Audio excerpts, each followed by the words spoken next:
Hello, everybody.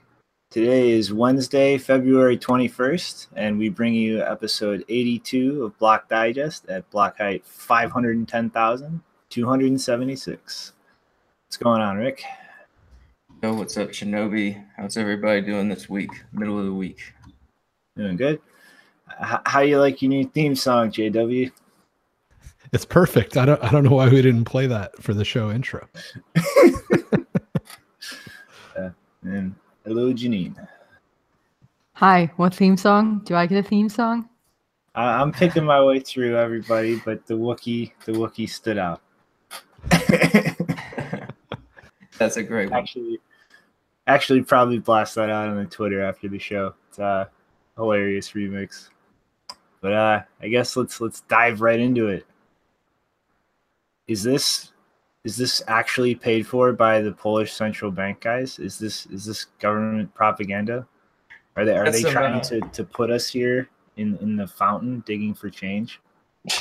Well, the production quality is right up there as far as like we were just discussing before the show. We walked through this video and it's really impressive as far as camera angles and just the lighting and everything. It's not some, amateurish thing put together. Even the acting, look at the acting, it's really good. To be fair, that would definitely be me. I'm definitely the kind of person that would pick up coins in the street or the fountain.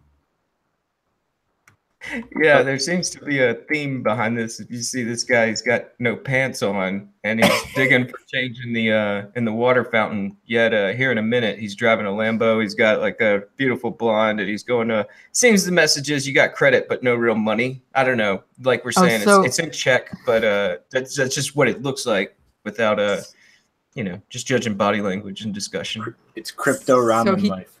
So he can afford to like wear a fancy black suit, but he can't afford pants. I don't buy this.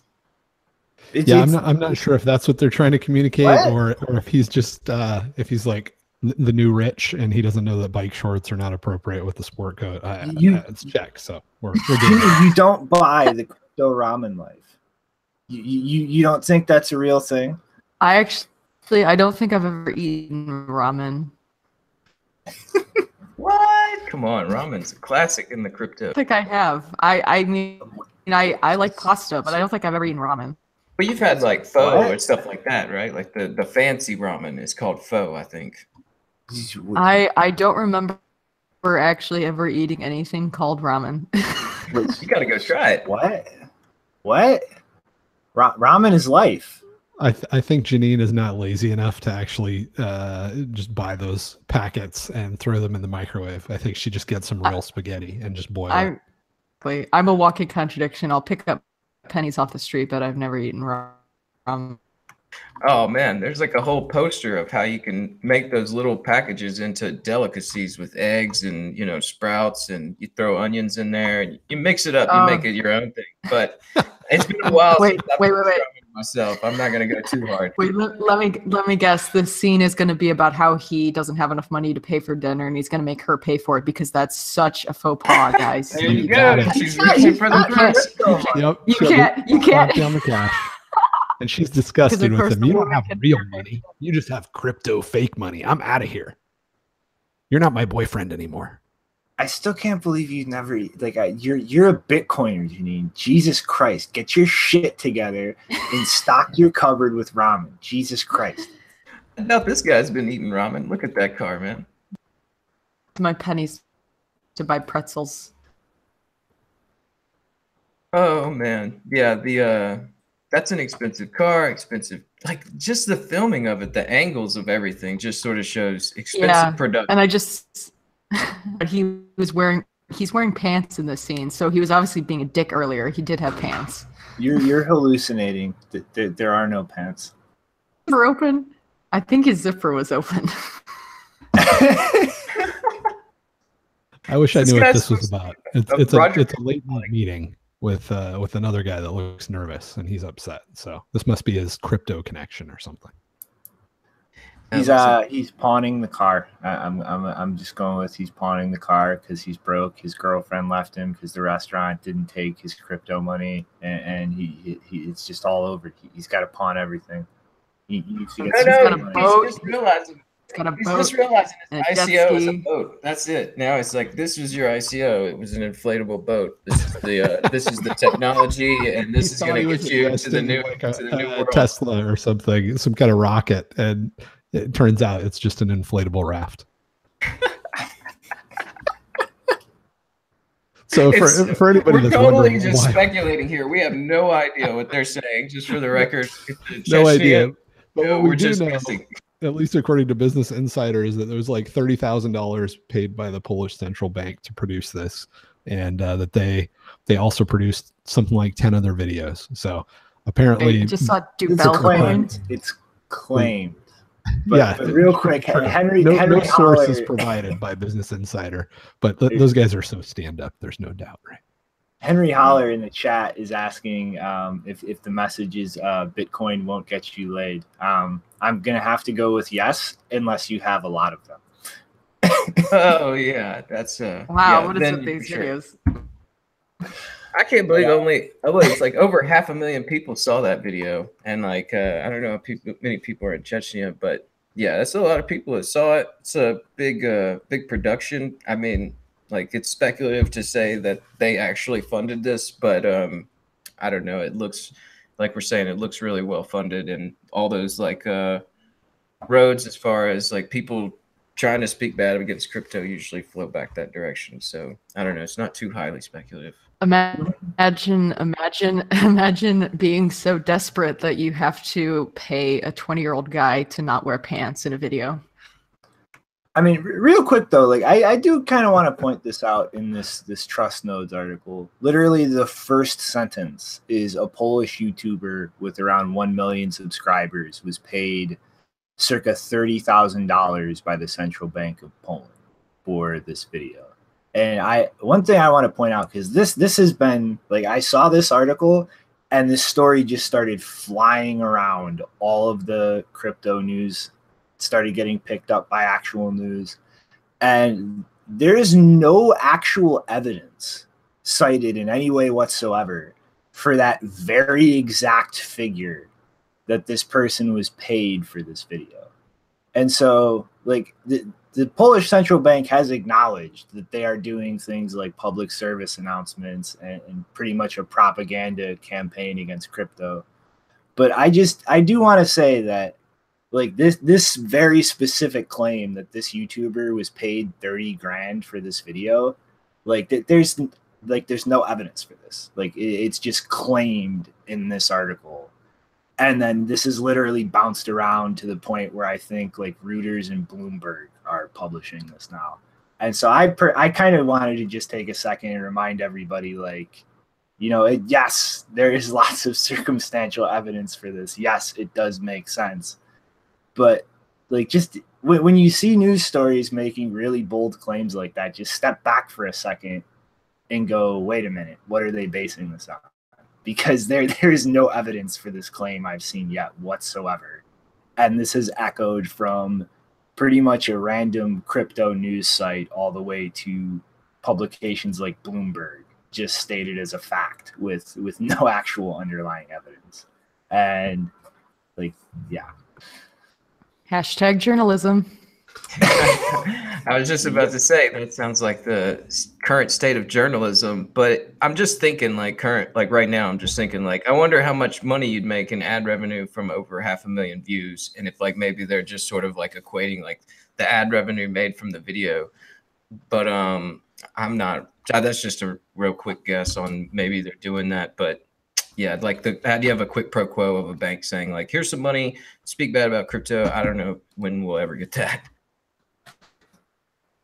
I would have to check. I think it would be reasonable to say that if he got 500,000 views, that sounds like it would be in the range of $30,000 of ad revenue.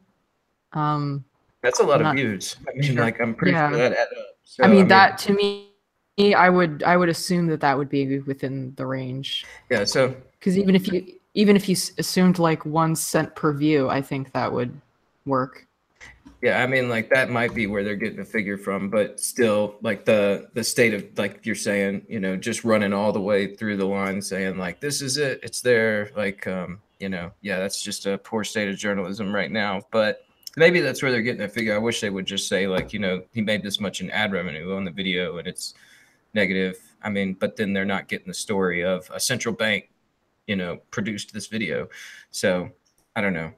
It's definitely one of those things where, I don't know, the road probably does fall back towards a central bank or like somebody in central banking, but it's not like we're saying the message of like, here's some money, go make a video bad about crypto, and like it's a direct message with a YouTuber from a central banking office. I don't think we'll ever get that. I mean, I think they're smart enough to know to avoid those sort of things. Yeah, so I just did some quick math. Like assuming, I don't know, I haven't checked what the ad revenue stats for YouTube are, but let's assume like you get 1 cent per view. That would give him $5,000 for 500,000 views, which is a lot lower. So if we divided up the 500,000 views by the $30,000, he'd have to get like 16 cents per view, which seems a bit high to me. I don't know what the range is, but it might have been ad revenue plus whatever the bank actually paid. But that seems kind of weird. Like, I feel like that would just be added revenue, not the actual amount that he was paid for the video. But I'm assuming like that, I don't know, I guess maybe they're too lazy to include the financial document, but usually when the government spends money on stuff like that, that gets published in like a summary of like how finances were spent, unless it's the military, of course. Okay, I have to make a quick announcement to the troll box. James Bond, stop being a pervert. Take a cold shower. Just stop.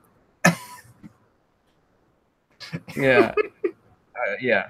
It's something where I'm sure, like you're saying, I'm sure he probably got paid a good amount for those views, but that seems like, yeah, it goes up there a bit. So, yeah, it's just one of those articles where it's like you wish you had some source material behind it. That's why I think it's super important to see the things that you're doing over there, Janine, and hopefully some other people will just sort of start picking that up as understanding like this is where trustworthy news is going to look like in the future. So if you don't see something with the actual source links in there about the descriptions of the article, then I don't know, hopefully there'll be a growing consensus of like, that's just not valid news.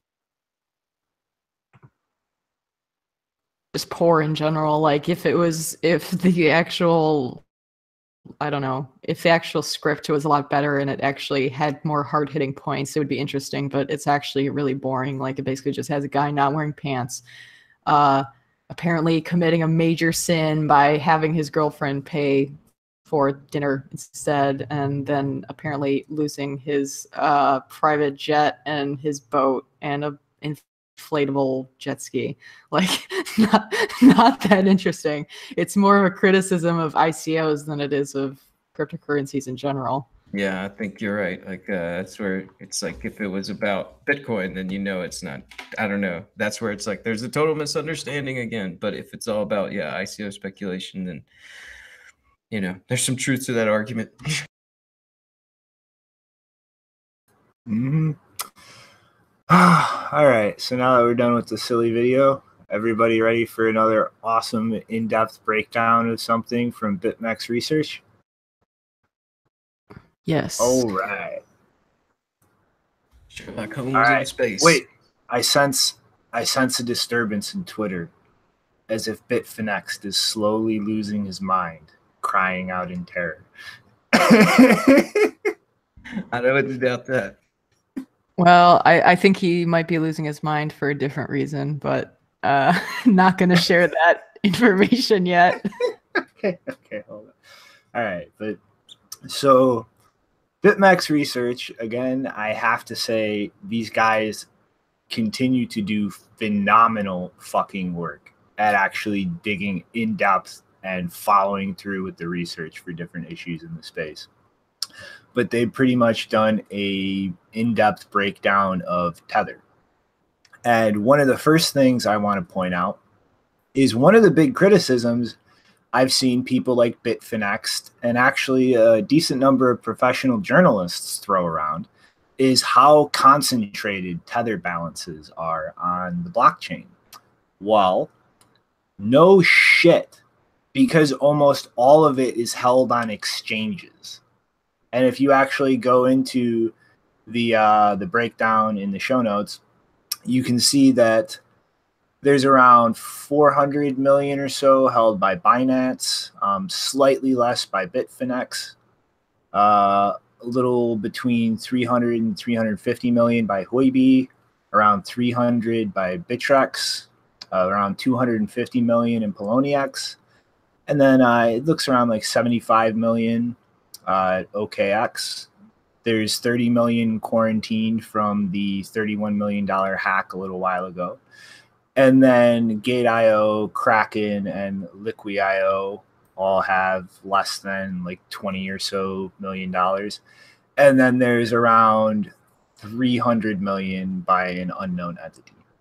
So you can see that the vast majority of tethers are all held by exchanges. And so this is, it just kind of goes to show how ridiculous a lot of the hit pieces against Tether have been, citing things like this. And just the fact that journalists couldn't even do the smallest bit of due diligence to try to track down addresses on the blockchain. You know, it's a public ledger. A lot of people go digging around it. Hey, maybe if you took another 5 minutes before you just started publishing things for hundreds of thousands of viewers or more, you would see that, oh, that's why they're so concentrated in their addresses. And it goes on to discuss a little bit about the hack and the fact that Tether was actually able to coordinate an upgrade to the Omni client and block the theft of $31 million. So it kind of goes to show that you can still mitigate theft or illicit uses of Tether, even though it's on a public blockchain. As a meta protocol, it's pretty much just clients interpreting like random data in the chain. So you just upgrade everything and bam, you can keep rolling and kind of deal with some of the aspects of regulatory compliance that traditional, you know, financial institutions deal with. And then goes on to show that prior to the latter part of 2017, it wasn't really clear that Bitfinex and Tether were owned by the same parent company. And they point out too that this being revealed and acknowledged kind of coincided with the timing of the CFTC subpoena. So for people speculating kind of what that was about, you know, it's a little bit of speculation here that might have had something to do with the lack of clarity and common ownership there. And one of the interesting things was recently them severing the relationship with Friedman LLP, who is doing their audit. And that kicked up a giant storm that I'm sure everybody remembers. And they kind of go through potential reasons for that.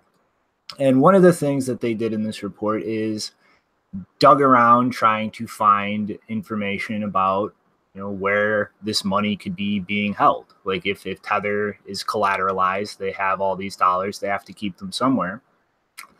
And so they found in Puerto Rico that as Tether balances increases, deposits in Puerto Rico by international financial entities start going up as well.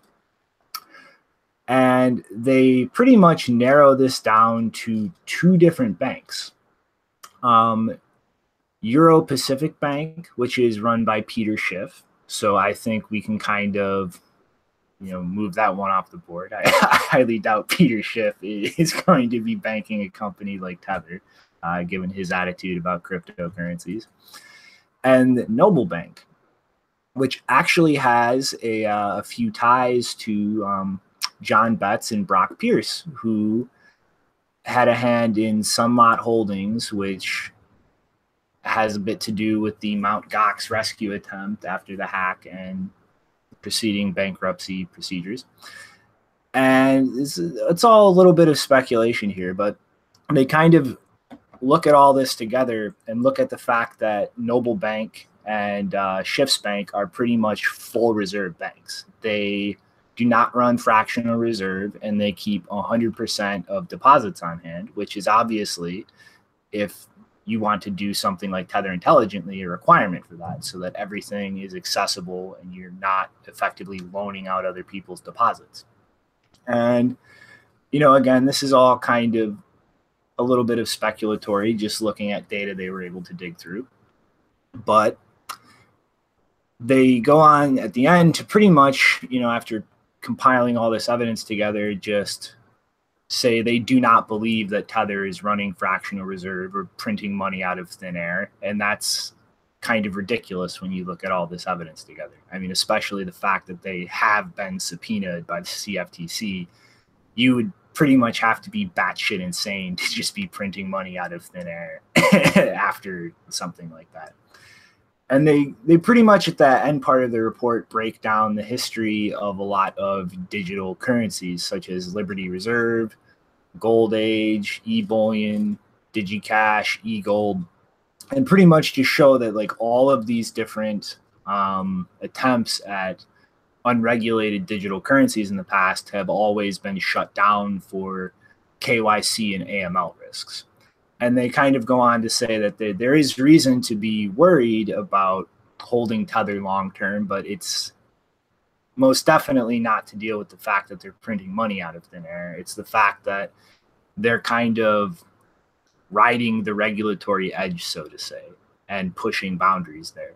And that historically, when you look at all of the previous attempts over the decades to create financial products like Tether, they've usually ended with things being shut down and people being arrested for the regulatory risk, the risk of money laundering, and so on and so forth.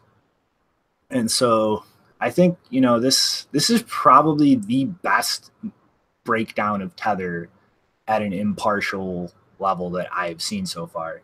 And, you know, as I've said every time previous to this topic coming up on the show before, it irritates me to no end that it just devolves into they're evil printing money out of thin air, or there's absolutely nothing to worry about here, and nobody's able to actually like kind of set the tribalist nonsense down for a second and actually objectively look at the situation.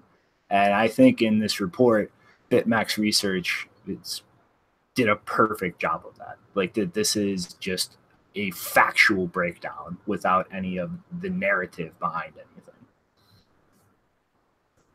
Yeah, I thought it was awesome. I mean, they are definitely cranking out some good stuff. The one thing that I would say, just to be a little bit more negative about the whole Tether situation, is that if you look at something like eGold, yeah, they got the subpoena, the government showed up, but then they continued to operate for quite a long time. And who knows whether they're operating, you know, under duress or what, right? But we do know that eGold was for quite a long time operating under duress. So it doesn't seem like a great idea to put money in Tether, especially since what you're doing is you're basically opening a bank account with some shady character, right? Like, I don't know who these guys are. I mean, yeah, Chase is shady, but the way that they steal tends to be kind of predictable, right? They're going to steal through money laundering and some other stuff. I'm probably going to have money in the account.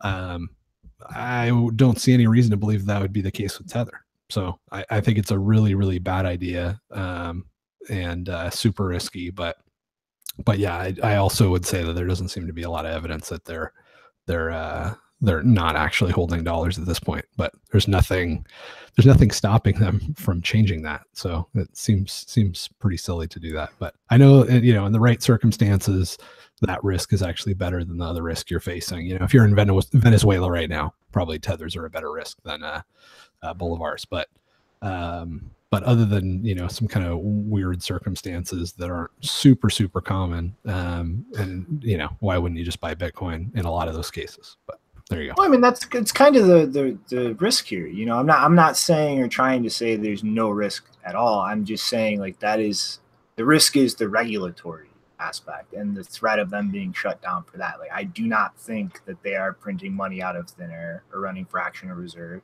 And okay, I don't think send me $500,000. I'll hold on to it for you, and I'll make sure that it's always. No, but like JW, it's that ratchets up the legal penalties they would have to deal with ridiculously. So like, that to me just sounds insane that they would start printing money out of thin air when they are. So send me some cash, man. I'll hold on to it for you. I promise I'll keep it. I mean, I get what you're saying here, JW, but like, all those arguments that you're using to say that Tether's a good idea means that it's a good idea to send me your cash too. Well, I mean, JW, I think you're looking at this too like black and white. I mean, this product does serve an actual use in the market. It allows people to arbitrage without dealing with all of the frictions of wiring money through the legacy financial system. And I get there is trust required for this. There are regulatory risks, but it's not just a completely ridiculous idea. It's not entirely pointless. There is a use for it. And I'm just saying, like, you should there's more than just regulatory risk. There's also default risk.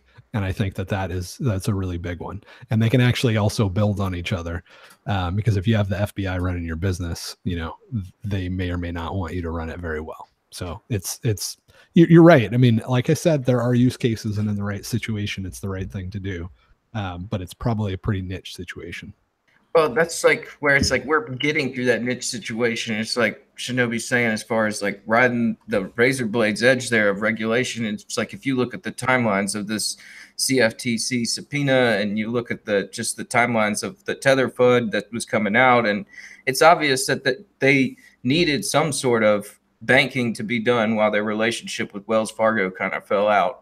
And I mean, like, we're going to see here in a little while that they're finding new banking relationships to make sure everything's above board. But I mean, like, this interim, not above board. Like, there's no way that they're complying with all the banking regulations. That's like where it's like, well, what are the regulations whenever you're dealing with a cryptocurrency exchange? And now there's different sorts of exchanges. There's a decentralized exchange and a centralized exchange. And now, there's no regulation on this stuff, and then you need to get a way to move forward. You have to find some sort of bridge to get to A to B. And like, in the meantime, if the regulators want to sit there and watch you build the bridge and say, well, you're doing it right or you're doing it wrong, then that's just the way it has to be done. And that's where it's like, I could see that Tether served a purpose moving this liquidity across exchanges. And I mean, if it took some sort of interim where there is no regulation and things aren't really doing above board because there is no board, I understand that. No, but that's not what's happening. There's plenty of regulation, and there's plenty of rules about demand deposits and all kinds of other things that squarely apply to these guys. But see, that's not what's happening.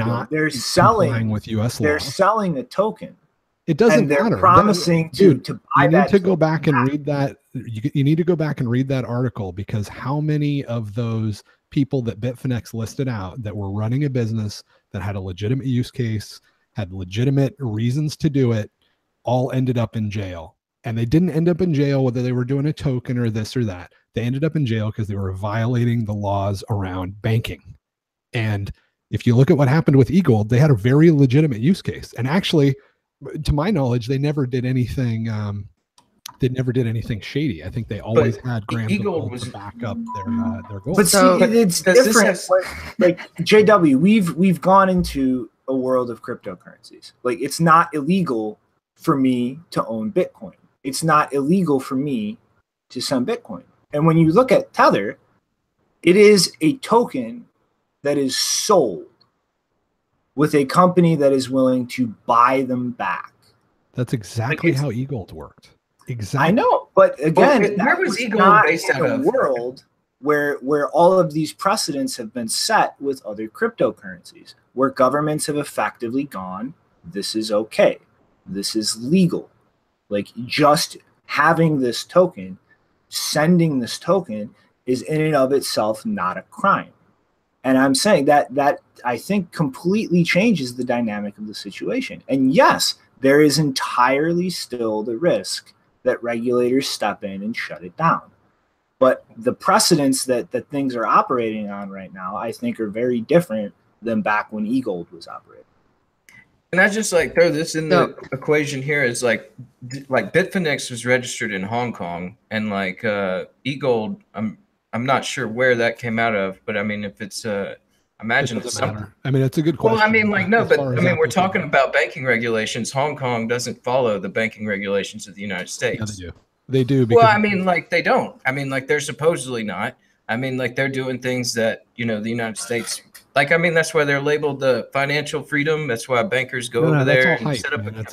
Well, it might be all hype, but I mean, like that is the narrative. And I mean, like that's where they were. I'm telling you, it's bullshit. Well, they were challenging that narrative. There was a way in there. There's no numbered accounts. There's no. All right, guys. Let's calm down. Hidden in Switzerland right now. It's all bullshit. Please. And I think Janine has something to say. Yeah, I'm sorry. Yeah, so if you could open that link that put in the chat, I would like everyone to look at the author of the posts that are in this archive. Who is Adam? Is he on the team? Because clearly he's an important enough person to be writing all of the announcements for this company, but he's not listed on the team member page. Oh, wait, wasn't there a director of infrastructure at Bitfinex named Adam? I wonder. Yeah, I don't know. It's like who's currently working there and who's currently not, and working for, you know, writing all these things up. It's still so unregulated. Like, I don't know. I mean, it's like doing, like, I'd like to say they're doing the best they can or whatever, but, you know. No, not everybody's happy with that for sure. I mean, you know, it's like JW, like again, I'm not at all trying to say there is no risk, but I am saying that the landscape has kind of changed. I mean, 10 years ago, you talked about something like Bitcoin, everybody would have been saying the exact same thing. It's going to get shut down. Whoever created it is going to be thrown in jail and arrested. And yet here we are. It's a global system worth hundreds of billions of dollars. And countries around the world are literally starting to acknowledge it as legal tender. It's being adopted. Major financial institutions are purchasing it themselves. And so, yes, that risk still is here, but the landscape has completely changed.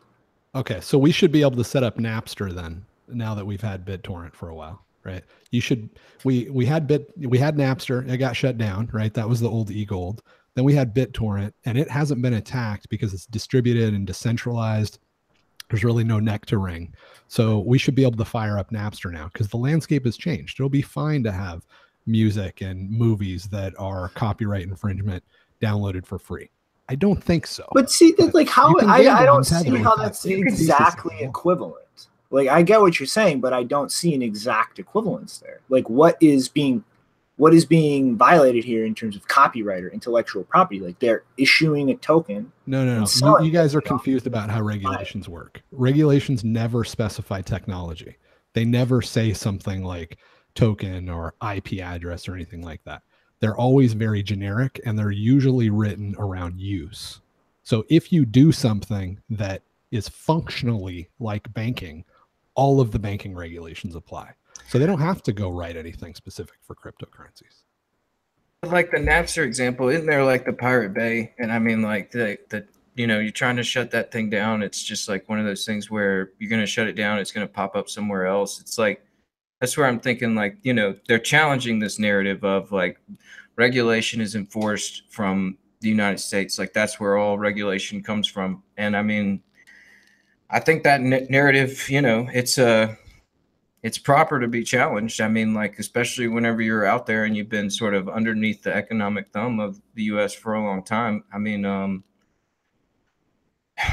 you know, to say like, I mean, like to say it's being done right. I don't know. I mean, it's like, how do you change things unless you do things wrong for a while, like to figure out what is right? And I mean, that's where it's like, I just give them the leeway or the benefit of the doubt to say, like, you know, there's testing going on and trying to figure out how to solve this problem. And I don't know. That's just like the way I think about it. But I mean, like, yeah, there's definitely security risks there, but it's like one of those things where it's like a centralized problem. I mean, there's so much wealth tied up in those exchanges, like those main exchanges that hold the Tether. It's like they have a liability, and it's like, I don't know. To me, it seems like, yeah, there's a risk there, but it's like there's a point to the risk and there's something trying to be accomplished. So I don't rag them too hard about that. But I think it's, I don't know, I think it's moved somewhere successful. I mean, like we're about to get into, like, you know, Bitfinex did find a relationship with ING, and, you know, maybe they can stop doing all this other stuff. So okay, guys, I have to do this now. Okay, ING, a major Dutch bank, has confirmed that Bitfinex has an account there. Wait a minute. Bitfinex has a bank account. Bitfinex has been reading that they don't have a bank account. What was that first story again?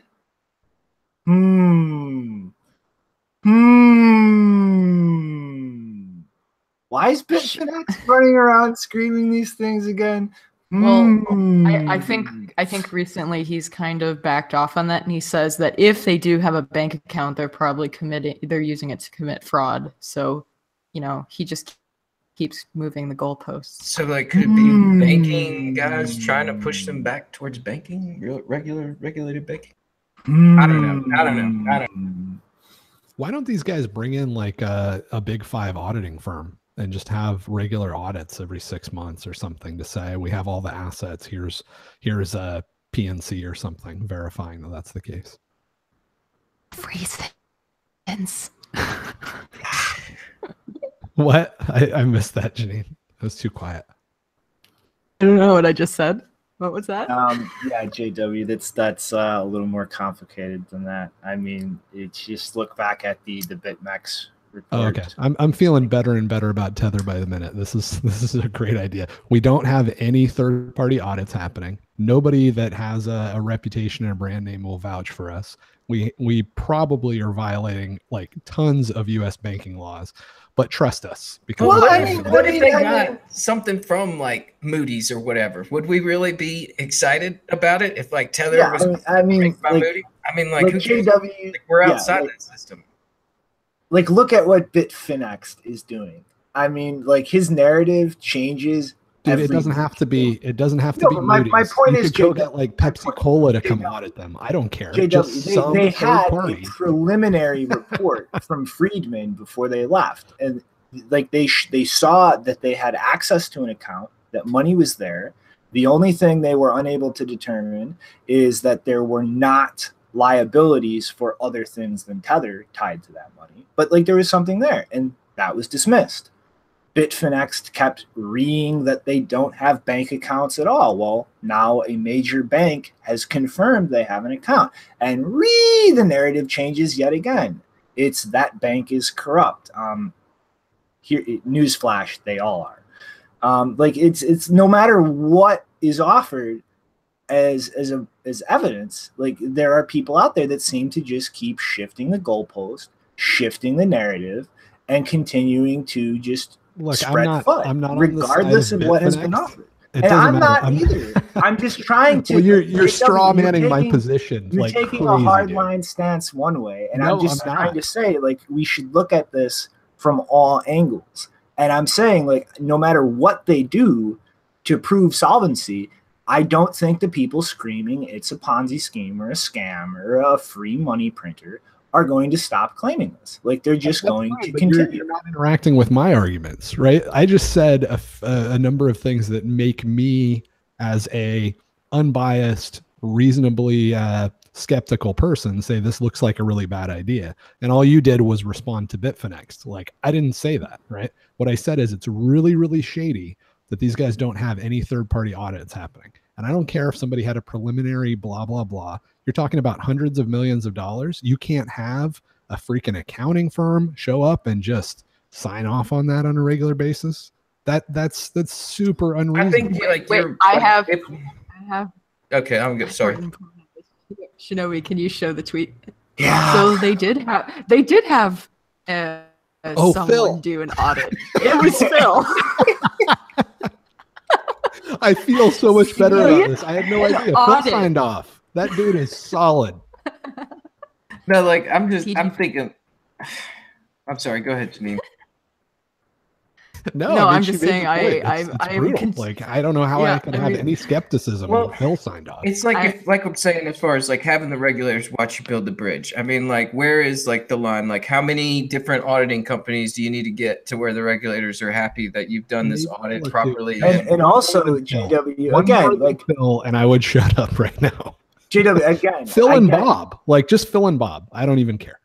Look, I get this, and I get like it's a funny thing, but Friedman put their name on that. Like, yes, okay, the digital document is listing Phil as an author, but I mean that's ridiculously silly. The firm attached their name to that. This is again what I'm saying, where people do not step back. No, I mean, what do you mean? Like the firm attached their name to it? I mean, that was the metadata for the report that Friedman attached their name to. That's just metadata for a digital document. That auditing company still attached their name. It's the accounting firm that was doing an audit before their relationship was severed with Tether. That's even more encouraging. I know that. No, and again, JW, please, let me give you advice. When the CFO walks out of the building, sell your shares. when the third-party accounting firm severs the relationship before finishing the audit because the relationship got strained. Well, maybe that's because they knew about the ING relationship. JW, they were getting harassed as well. Like, they came in to do an audit, and then this group of people screaming about Tether started attacking the auditing firm's reputation. And again, I am not trying to say there is no risk here. I am not trying to say absolutely everything is perfect, but the situation is more complicated. Auditing firms have never dealt with a crypto business like this at this scale. And as it's clearly been shown, the first time one was attempted to be contracted for this, their reputation was immediately dragged into the media shitstorm. So it's a complicated situation. And again, I am not trying to say there is no risk. I'm not trying to say that everything is fine and dandy, but there is a lot more nuance to this situation. And I really wish that people would just stop this absolutist, it's a scam, it's going to implode, everything it's always perfect. More complicated. But at this point, I would rather own IOTA than Tether. Just based on this whole conversation. I have never used Tether. I never will use Tether, but I'm just saying, like, facts should be looked at instead of just impressions of a situation. That's all I'm saying. But do we know if super shady? Do we know if Tether uses BitGo multi-signature? God damn it! Merkle Dag. Is it quantum proof? But because the story of Bitfinex and BitGo, so I mean we don't want to have that with Tether, right? Right. What are you suggesting, Theo? I think we should bring in the experts from Cardano. Yeah, I think that maybe BitGo should be the one doing the third-party audit. That would make sense, right? Oh yeah, because they have no conflict of interest, definitely. Yeah, I'm just trying to move on from the long discussion. I mean, I think there's points on either side or whatever. I mean, yeah, sure. Now that they have a bank account, some people are satisfied, and then other people will just continually move the goalpost, I guess, until there is an audit by somebody they trust or they're satisfied with. I mean, a lot of the audits are, depending on how it's done and what is audited exactly, they're also going to be somewhat of a snapshot anyway.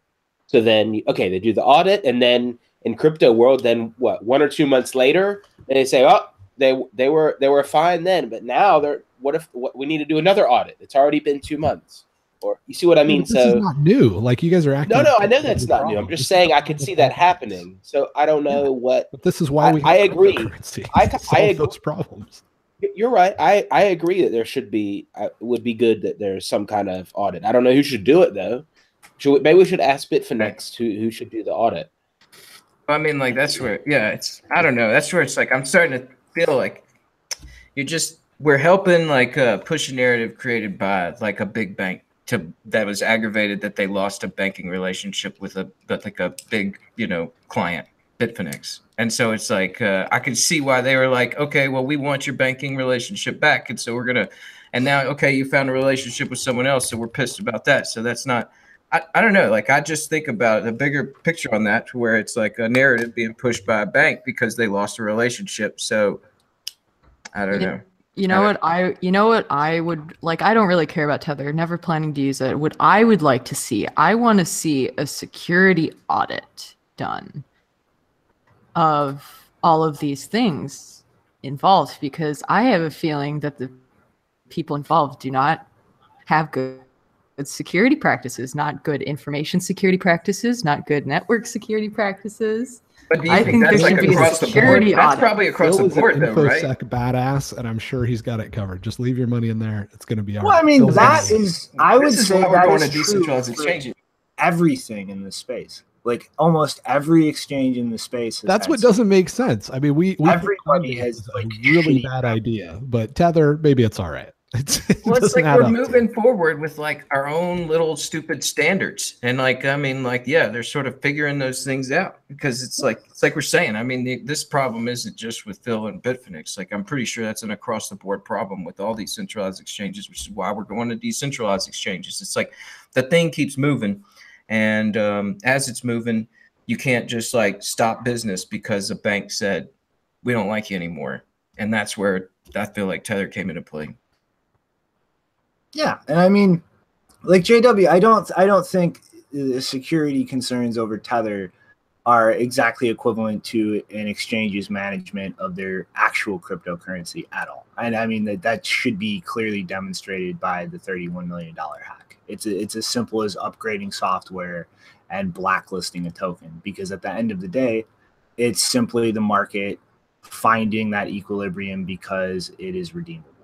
And I mean, like, again, when it comes to security practices, like almost every business in this space is doing a shit job. Like the fact that all or most of these exchanges, to my understanding, are running on AWS is insane. Like the fact that almost every exchange in this ecosystem has had some major hack or security problem, it's ridiculous. And that is an ecosystem-wide problem, in my opinion. And it's something everybody needs to get their shit together. But scalability, Shinobi, scalability.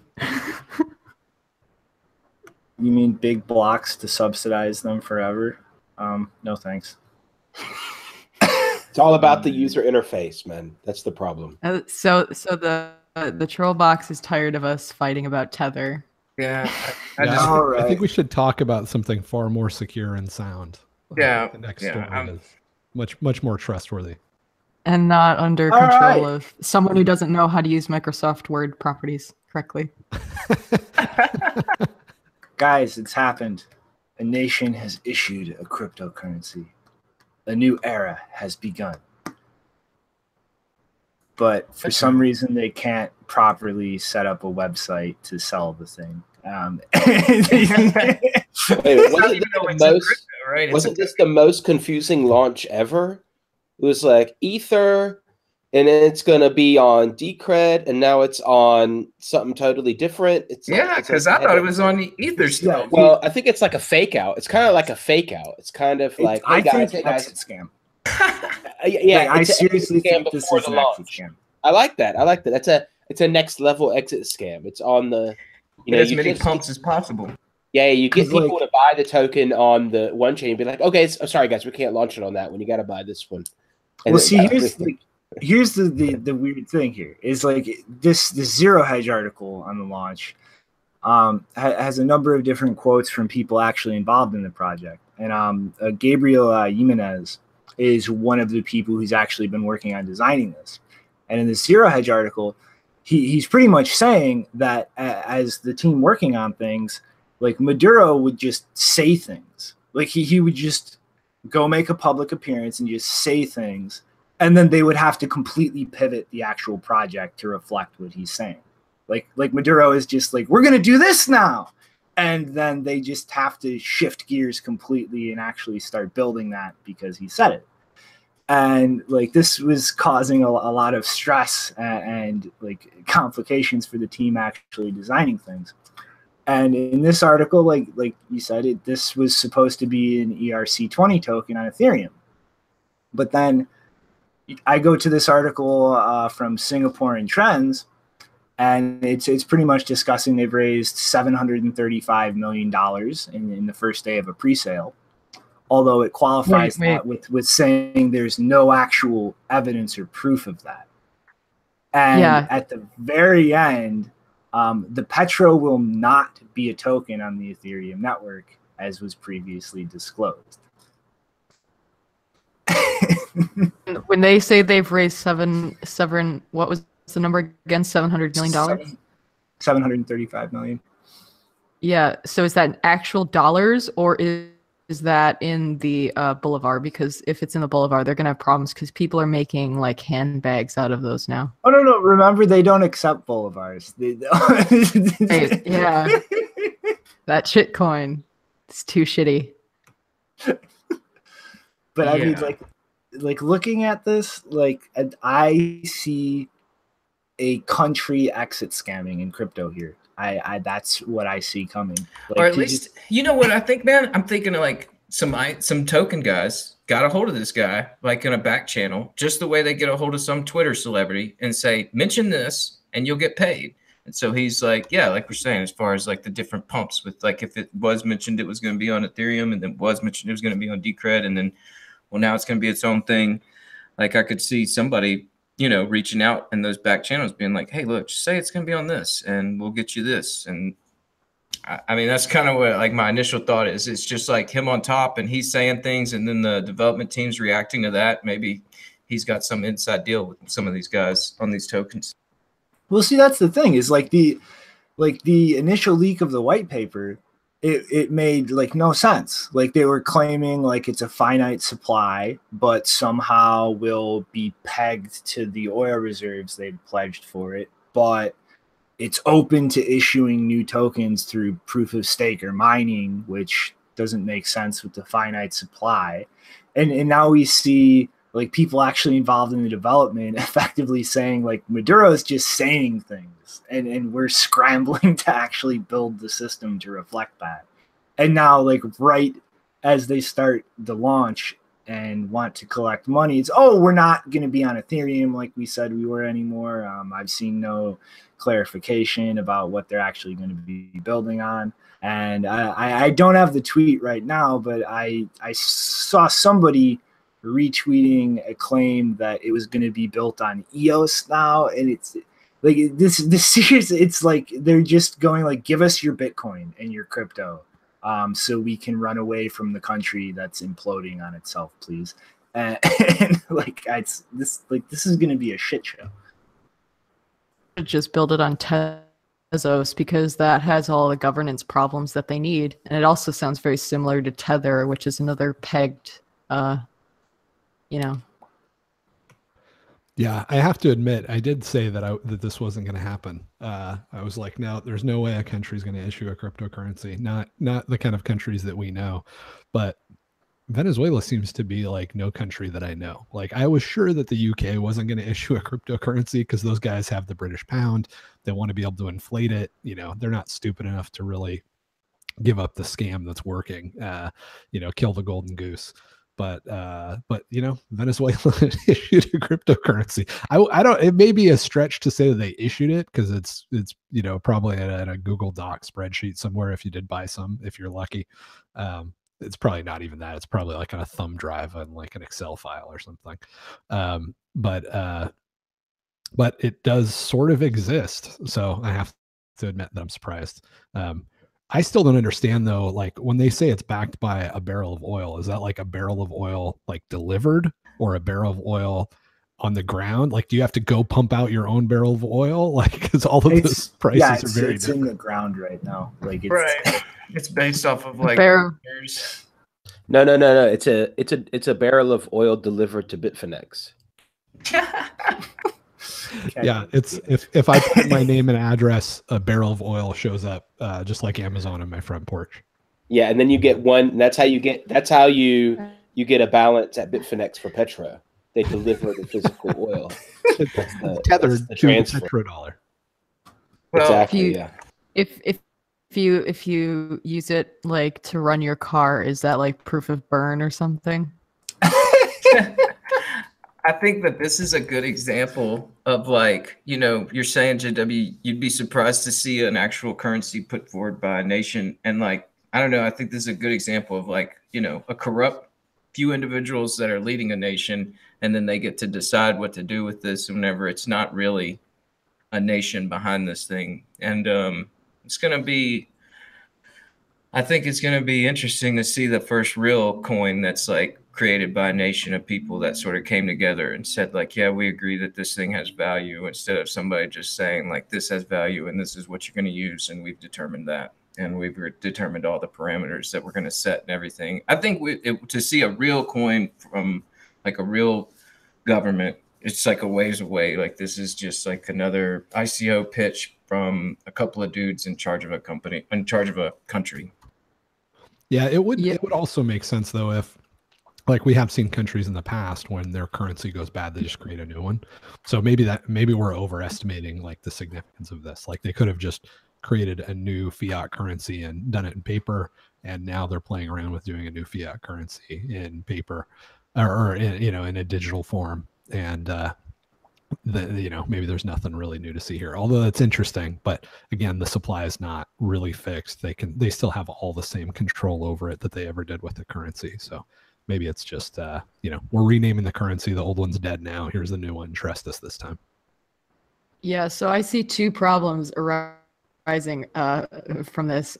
First, you're going, if it's determined that Venezuela issuing this cryptocurrency, if they ever actually launch it, because they haven't, if they do that, and it's determined that the issuance of it is violating trade sanctions, then you can bet the U.S. government is not going to be as happy with Ethereum. Oh, great. Ambulance coming. Just a second. I'm going to get you. Okay, you filled it in. I should have just left it on then. So if it's determined that issuing this cryptocurrency trade sanctions, then the US government and European governments are not going to be as happy with Ethereum as they supposedly have been as of late. So that's going to be increased pressure on Ethereum. It's also going to be interesting to see what Ethereum does, because like Ethereum has been kind of, even though it's using proof of work just like Bitcoin, and it's a lot bigger, the blockchain is bigger than Bitcoin now by a lot.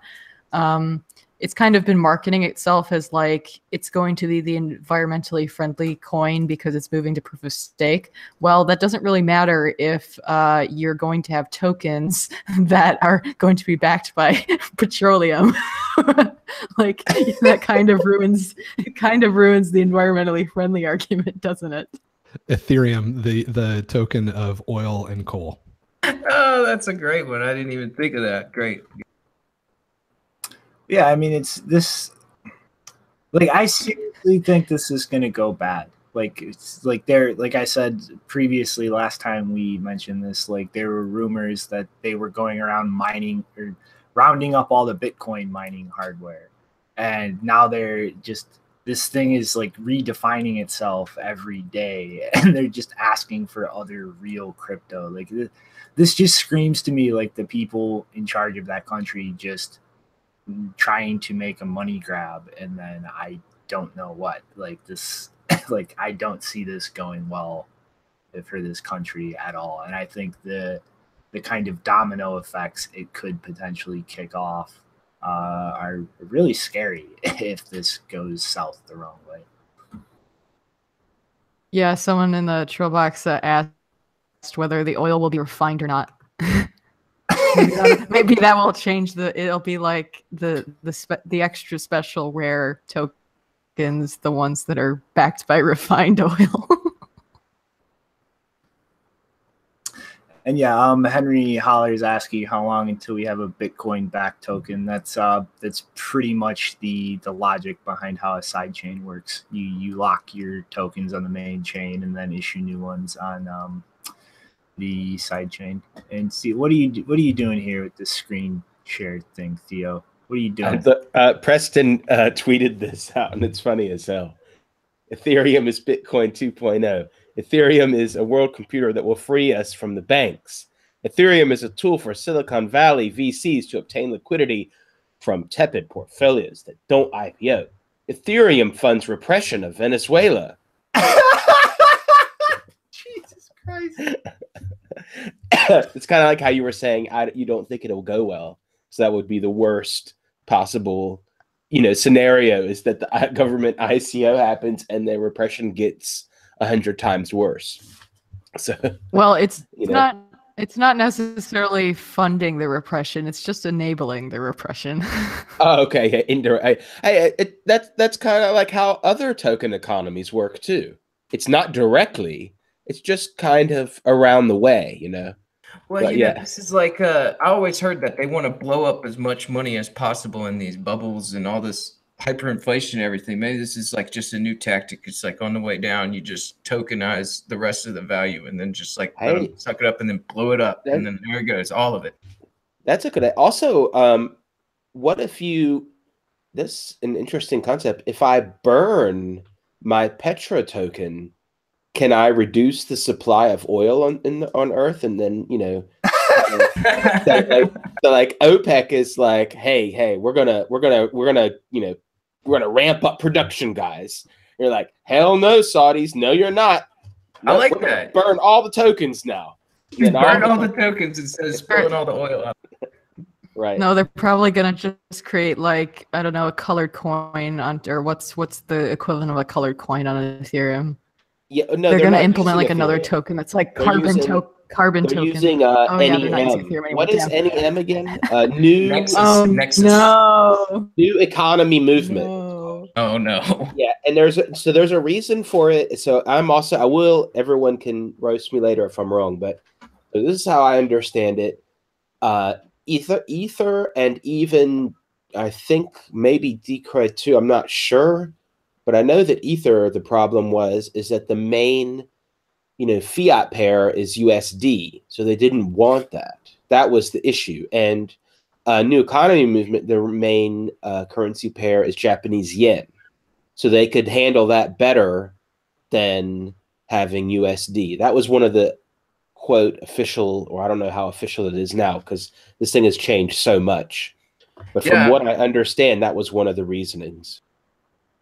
Yeah, I know that they just recently held a conference up here. I think that was them. They held the Nexus conference, and they were up here in Aspen with like Ron Paul and everybody. So must have done some pretty heavy rebranding there at the end of last year. Yeah, but why didn't they just use Tether? That's the question, huh? Who needs money? Based in Hong Kong. Let's build a socialist utopia, guys. Come on. No laughs. Did I trigger? Everybody?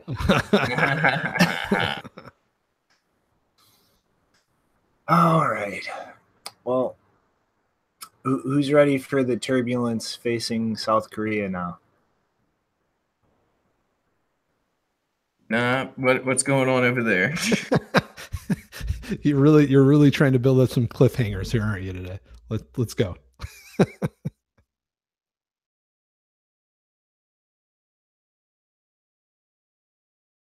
Nope, I think you moved it out of there. I know it's a scary situation over there. Ladies and gentlemen, that was the Korean story. It's been censored. We're under denial of service attack by North Korea. And you can see now it's, we're under attack. And what it is I've now been notified that Shinobi has been DDoS attacked. And now we have to just take over, and we're improvising the show now since our host is lost. I remember what that story was about. What he was going to go into was like there was a South Korean regulator who was talking about regulating cryptos, and then like just recently he had a heart attack, and it's been labeled as like suspicious because he's a regulator and he's got a heart attack. He had a heart attack, and I don't know. To me, I was sort of thinking that like maybe he just had a heart attack, and like we're looking at it going, oh, this is another guy who's in crypto who's like life's in danger, and he got put down. I mean, like, I hope that's the case. Like, he just had a heart attack because I don't like the thought of like these regulators just like and these exchange guys getting kidnapped and people getting put down over this large amount of you know, it's like just people thinking like, well, there's a lot of money there, so I'm gonna go get somebody, or there's a lot of money to be made. But here's Shinobi back. Maybe he'll take us on through this. Sorry, folks.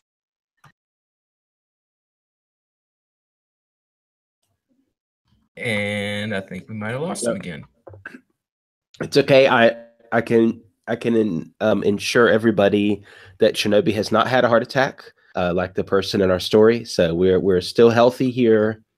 We can still be thankful for our health here at Block Digest. North Koreans are trying to kill you. I am not happy with Google Chrome right now. No heart attacks, okay? Okay. All I know is if Shinobi has a heart attack, it's going to be from gas station chicken, not because of a state actor. Oh, shut up. So I take it we've dove into the mysterious event here. Yeah. Well, just like covered the basis real quick. But look, he's 52. He's 52. He had a heart attack at 52. That's where I'm like, you know, maybe he just had a heart attack and we're looking into this too heavily because, like I was saying earlier, it's just like kind of frightened to the idea of all these exchange guys getting hacked and regulators having heart attacks. It's one of those things where it's like, geez, how much longer before I have to just like change my name and say I'm moving to this at country X? Yeah, I mean, like the fact that he was literally having weekly meetings, and I mean, just looking at how stressful like the situation has been in South Korea lately. I mean, waves of traders just literally smashing things over the fall from 20K. Like just how vocal people were after regulations were pushed and just rumors of stopping trading. Like 100,000 people were screaming no, like 30,000 people demanding government officials resign. I mean, yeah, I think this is just a legitimate case of he just stress taking a toll on somebody's health. But I mean, as much as that sucks, and you know, I'm sure this isn't really fun for this guy's family. This does kind of have larger implications for cryptocurrency in Korea if somebody not of a similar mind winds up taking his place after the fact. I mean,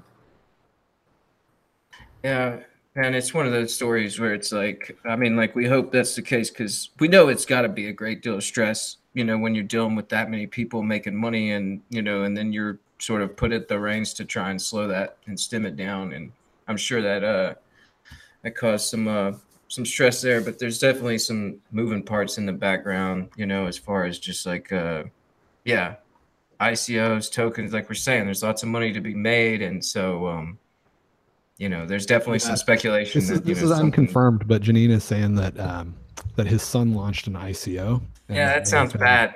That may have been the thing that really was just too much. Oh, come on. I don't know. Shinobi can that sounds real bad. I'm not spreading fake news, but still show it anyway because it's hilarious. Oh my God, triplets! A team of triplets are doing an ICO? Who have very similar names. So, like, this is like not confirmed his son. This is like we're thinking this is his son, like doing this. I thought that's what Janine said. I thought she said that this was his son and he put together this scam ICO. JW's just being a twat and spreading. No, you know what's going on right here? It's just one guy with his picture. Are all the same. Those three pictures are all the same person. Right, right. That's Shinobi. Fuck you. Fuck you. I like the son of the regulator. I had no idea. No, I'm just joking. I mean, this is crazy. I mean, that picture. He probably spent more just getting himself into those 3 different hairstyles than he'll get from this ICO.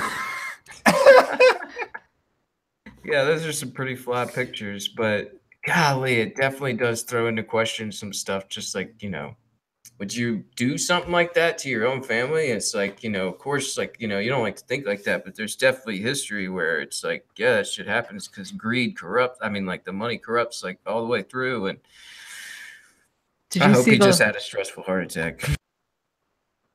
I just want to point out below that. You just hope he had a stressful heart attack. That's pretty awful to say. JW, Right? I'm gonna have to put. Is that what you said? JW, yeah, I'm putting you in a timeout for spreading fake news. You're in a timeout. No. Listen, I hope he had a pleasant heart attack. I don't know why you would be. Yeah, it's awful that we're saying that, but I mean, like, it's true. Hopefully, it was natural causes.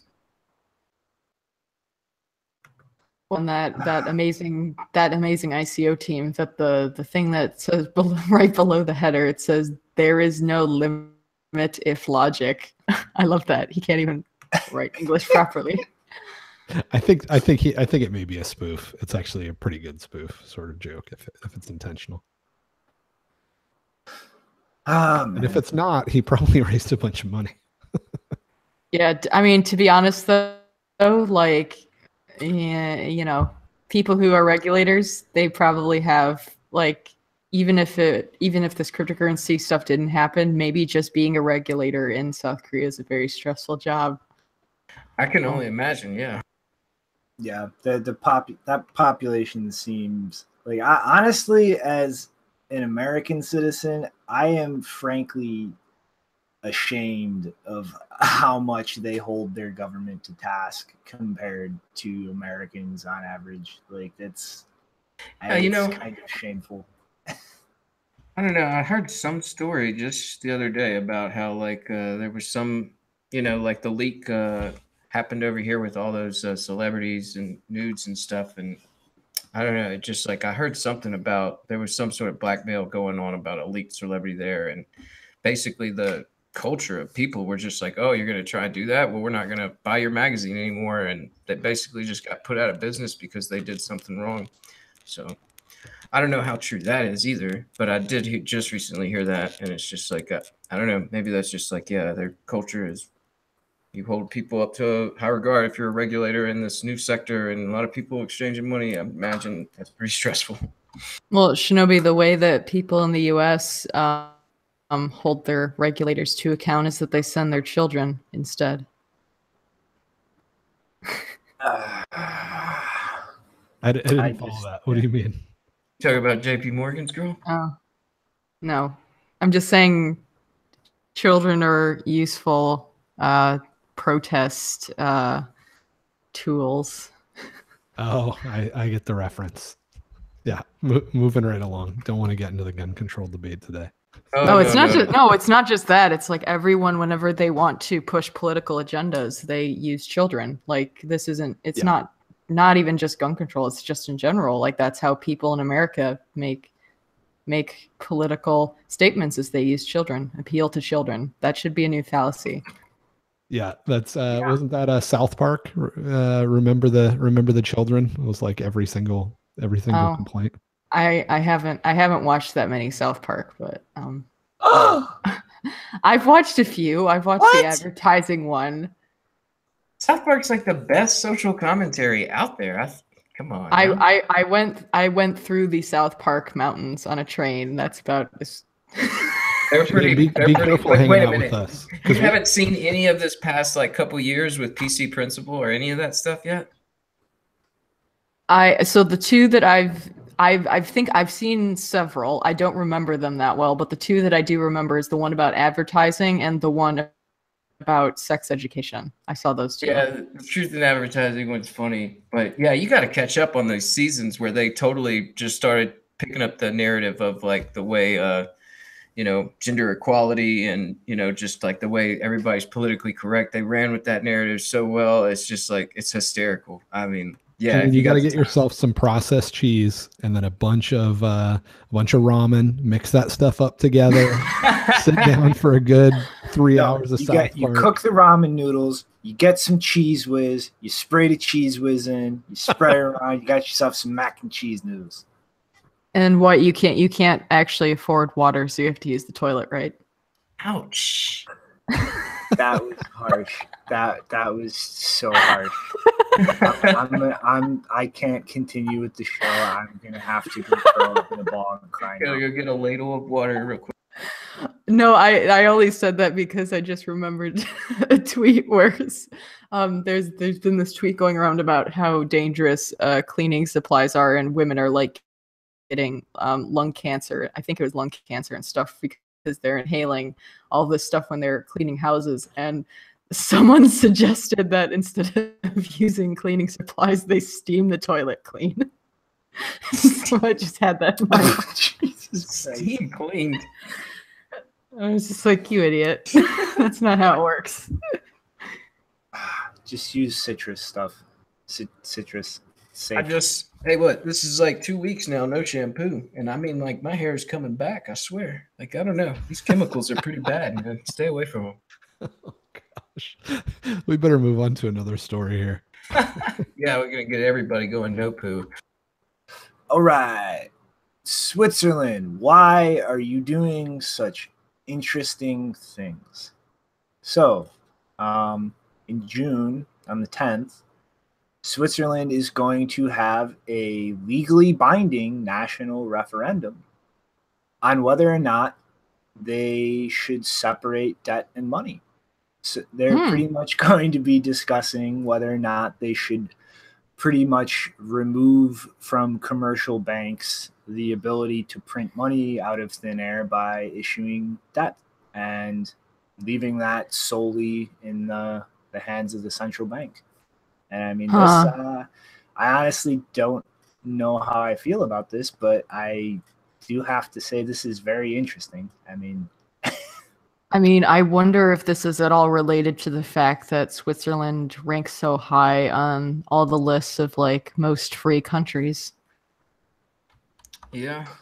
Yeah, I don't know. I mean, they're not doing anything that it's interesting that they're talking about it, and it's interesting that they might do something about this, but what they're proposing isn't necessarily an improvement, because they're saying that the individual banks will have to have full reserves, but the central bank will still be just as free as ever to inflate the money supply. It's an interesting experiment. I don't know that it's going to be any better or worse than what they have now, and what's common with central banking. Well, I mean, it's a Chicago School of Economics thing, and those guys are sort of like this retarded version of Austrian economics that Milton Friedman and those guys are associated with. So they've gotten a lot of press and a lot of attention, but most of their ideas are really just kind of a goofy version of Mises and Rothbard and those guys. So this seems to be sort of in that camp.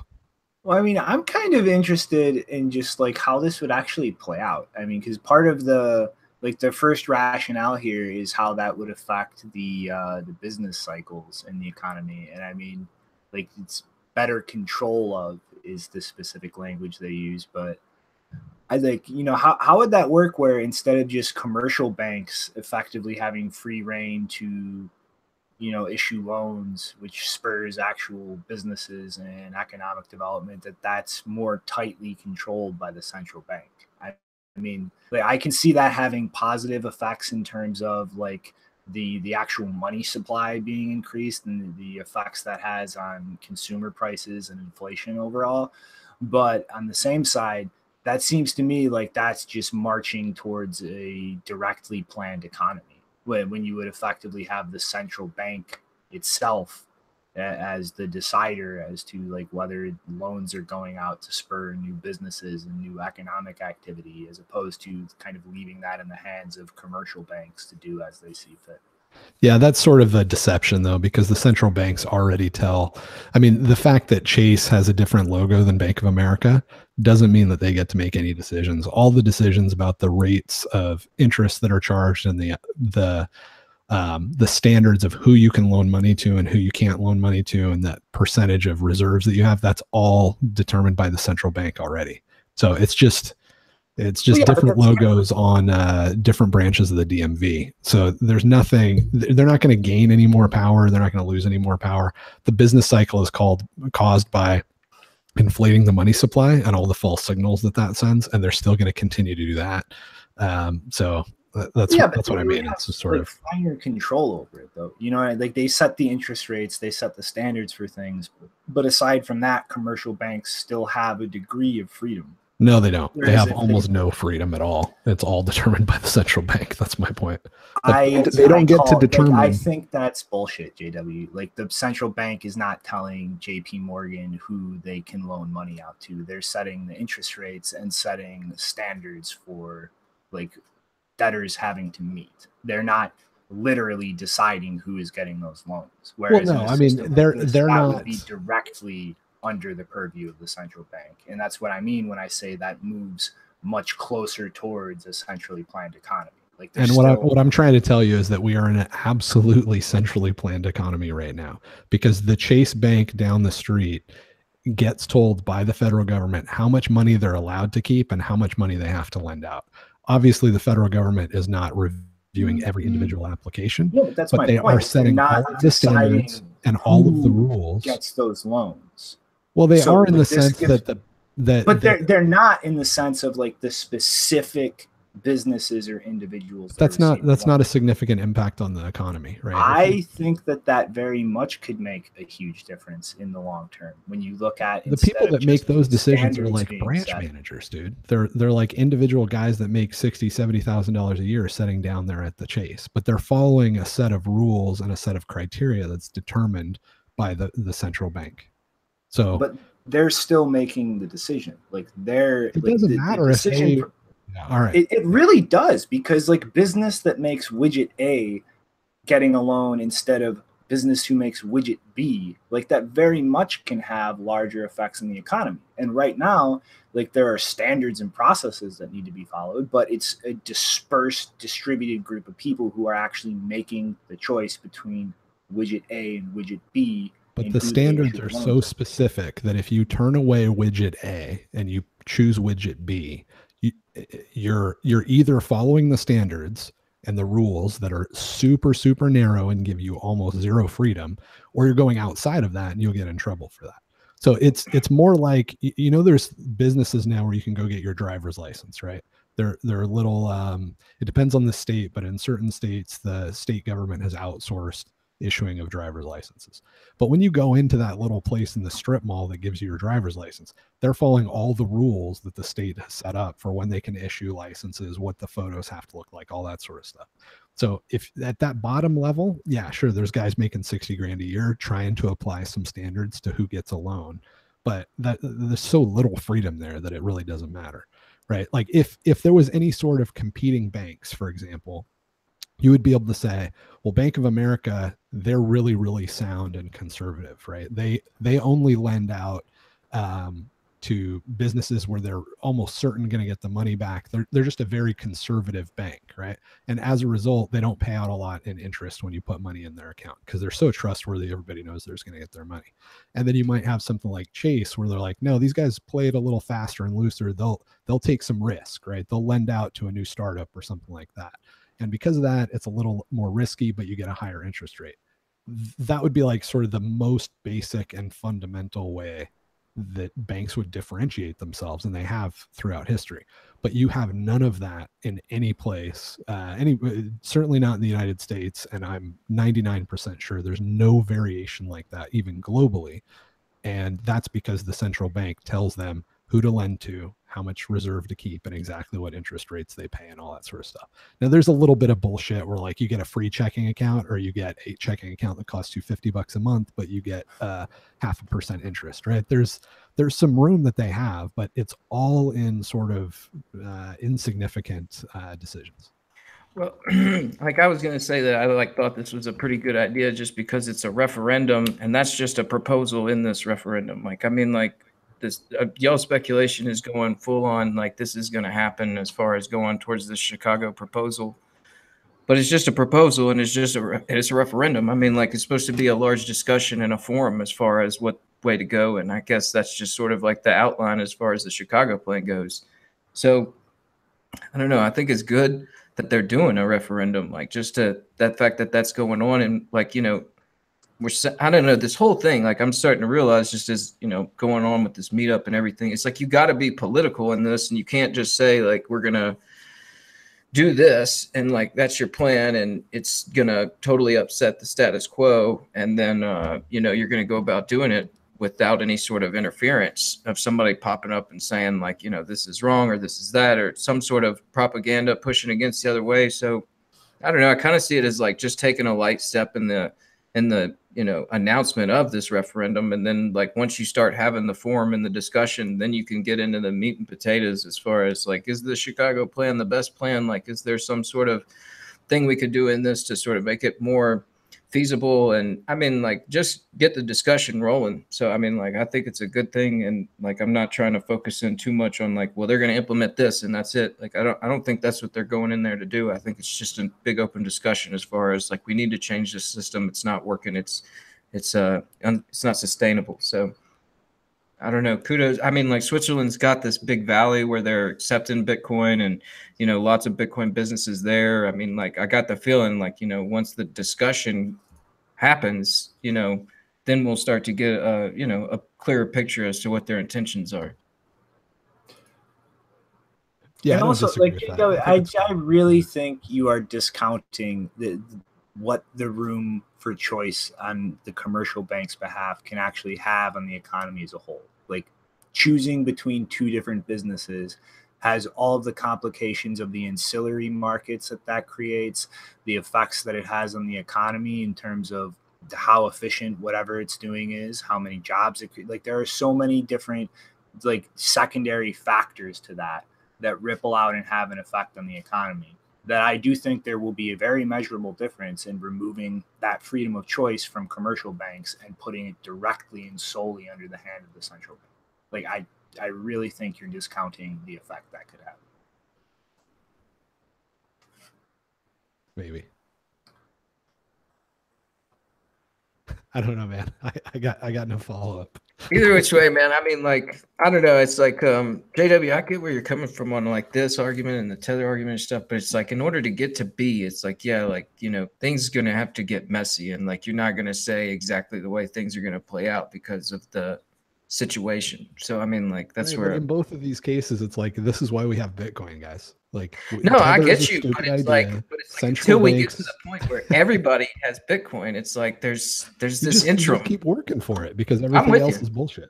I'm with you. It's just like, I kind of understand like this, like, let's just keep pushing the technology as people are getting Bitcoin. Yeah, so the only thing I have to say is that a few years ago, someone at some point accidentally paid me in Swiss francs instead of euros, and I've had those Swiss francs in my wallet ever since, and I'm waiting to spend them.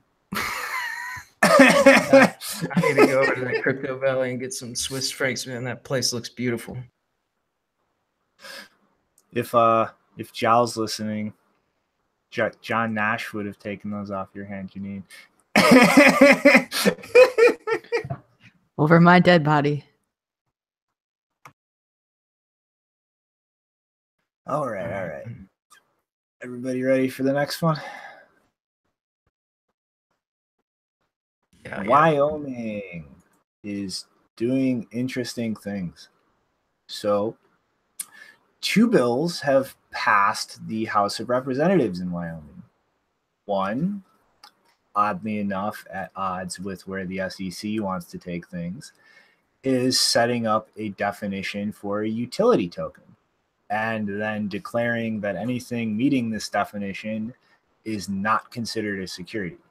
A token is a utility token if it has not been marketed by protocol developers as an investment opportunity, if the token is exchangeable for goods and services, implying a working product beforehand, Ethereum, and the protocol developers have not entered into a repurchase agreement of any kind or entered into an agreement to locate buyers for the tokens. So effectively, as long as you're not marketing it as an investment, and if you've had no hand in establishing any kind of economic policy agreement or arrangement surrounding it, at least in Wyoming on the state level, anything that meets this definition will not be considered a security.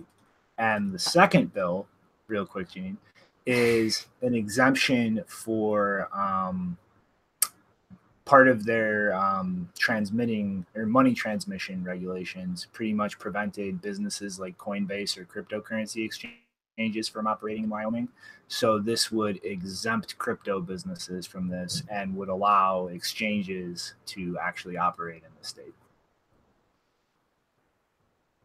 Yeah, the only thing I had to say is that based on 2 out of the 3 conditions, the BAT token fails. Oops. So yeah, I'm. Who thinks that this kind of definition for utility tokens is going to get more widely adopted beyond Wyoming?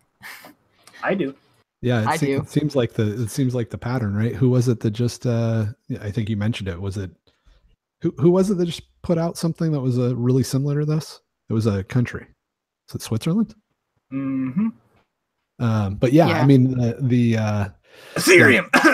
Yeah, the BAT token is one of my favorites lately, because it's just such a bad idea. But yeah, it wouldn't. You're right, Janine. It wouldn't pass this because they're out pumping it and selling it before it was useful. They had a sale of the tokens before it was up and running, so it's not going to be considered a utility token under these rules. So it would fall in the securities space, which kind of makes sense. Yeah, that was for me. That was because when we did the interview with Brendan Eich, there wasn't even an ICO date, and the way that he was talking to us about it, it sounded like they were going to build the platform first and then release the token.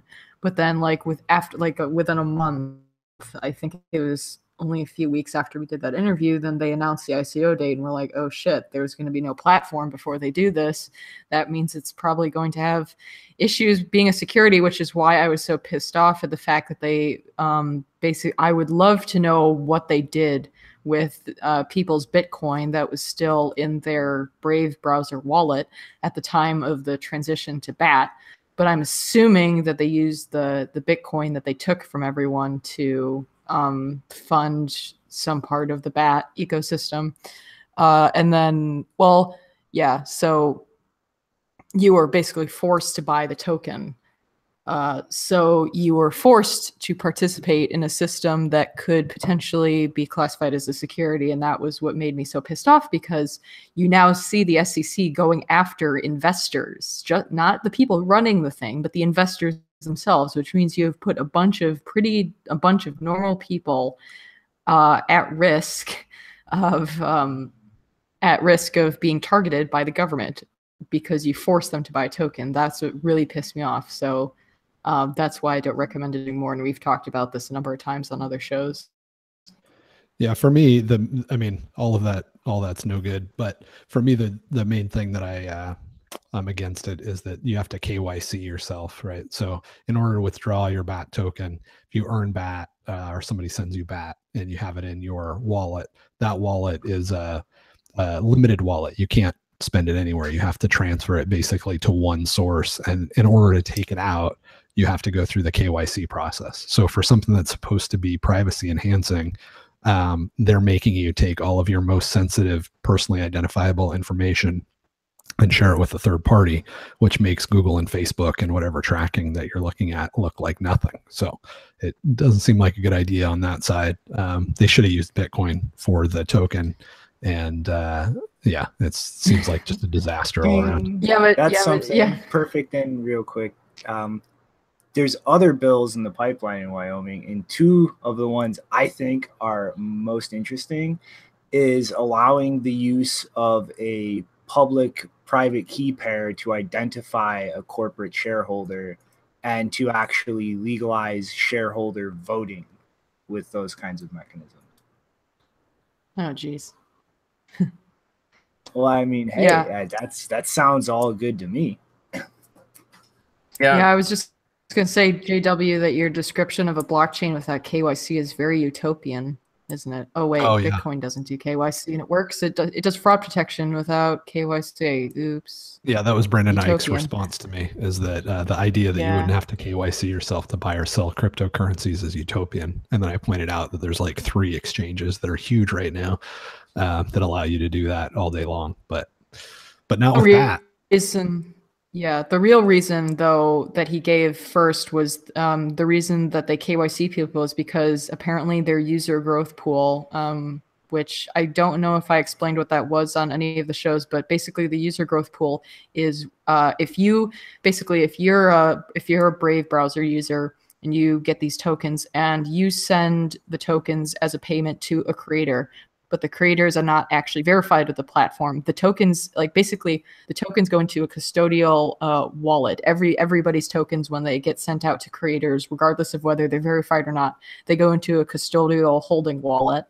And then at a specific period during the month, then they get actually sent out to the verified creators. And then the tokens that obviously can't go to unverified creators who haven't been KYC'd out of their ass get sent to a user growth pool, which is like a redistribution thing that they use. Like they give them back to users in like grants and things. So the reason apparently that they have to KYC people is because they have this weird, instead of making it peer-to-peer where you actually send these tokens to the creators themselves, instead of making it peer-to-peer, they made themselves an intermediary with this user growth pool. And the user growth pool is also used apparently to like give new creators who become partners with the Brave system kind of a boost when they first join. They like get free tokens. And obviously, you know, if you want to sign up to that and you're not, if they don't require KYC or something, apparently it's possible to like create a bunch of fraudulent YouTube accounts, claim all these tokens, and then leave. So basically the reason they're doing KYC and putting everyone's personal information at risk, which is one of the things Brendan and I claimed in our interview that he was trying to avoid by creating this whole Brave system, is that, yeah, they have this user growth pool. Yeah. And it's not peer-to-peer. Yep. Yeah. I actually, when I was talking to Brendan on Twitter, he said something else that made sense as well.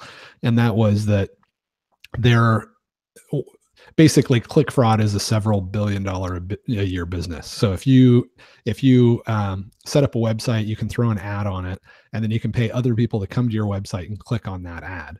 And for every click, you can get money. So like mesothelioma ads, literally, if you can get somebody to click on it, it's like $100 a pop, or it used to be. This is probably 8-year-old data. So I'm sure it's not as much, but there's big money in some of these ads, like a shocking amount of money. And so if you pay a bot, or you even just pay a friend to come click on your ads, you can really get some cash. So Brave's solution to that is to make sure that there's real eyeballs looking at the ad, right? And they didn't go quite as dystopian as like trying to install some hardware in your brain or in your face to make sure that you're a real person looking at ads. They did like probably the worst thing that you could do that's not quite that sci-fi insane. They said, we are going to KYC the eyeballs of the people that are participating that we're paying out in BAT. And that way, when we tell an advertiser, hey, you know, you've had 10,000 eyeballs, they actually have KYC data on 10,000 people, so they can really trust it. Actually, that's not the case. They don't at this point, they do not KYC users. So if you're a Brave user and you're basically getting tokens from looking at ads, there's actually no identity information for users. But but you can't withdraw any money. So you can withdraw money. Yeah, exactly. Yeah, if you want to withdraw, if you want to withdraw the tokens and like exchange them for a different cryptocurrency, you get KYC'd. I think they do it through BitPay. They have a third-party partner that they do that with. But if you're a user and you're just using BAT tokens within the platform, you don't get KYC'd. If you want to get rid of your BAT tokens, like sell them for cryptocurrency, and you don't want to just send them to a creator, then you get KYC'd on the way out. So right. So if you and that's the thing that kills me about Brendan, is that he's saying, oh, we don't KYC everybody.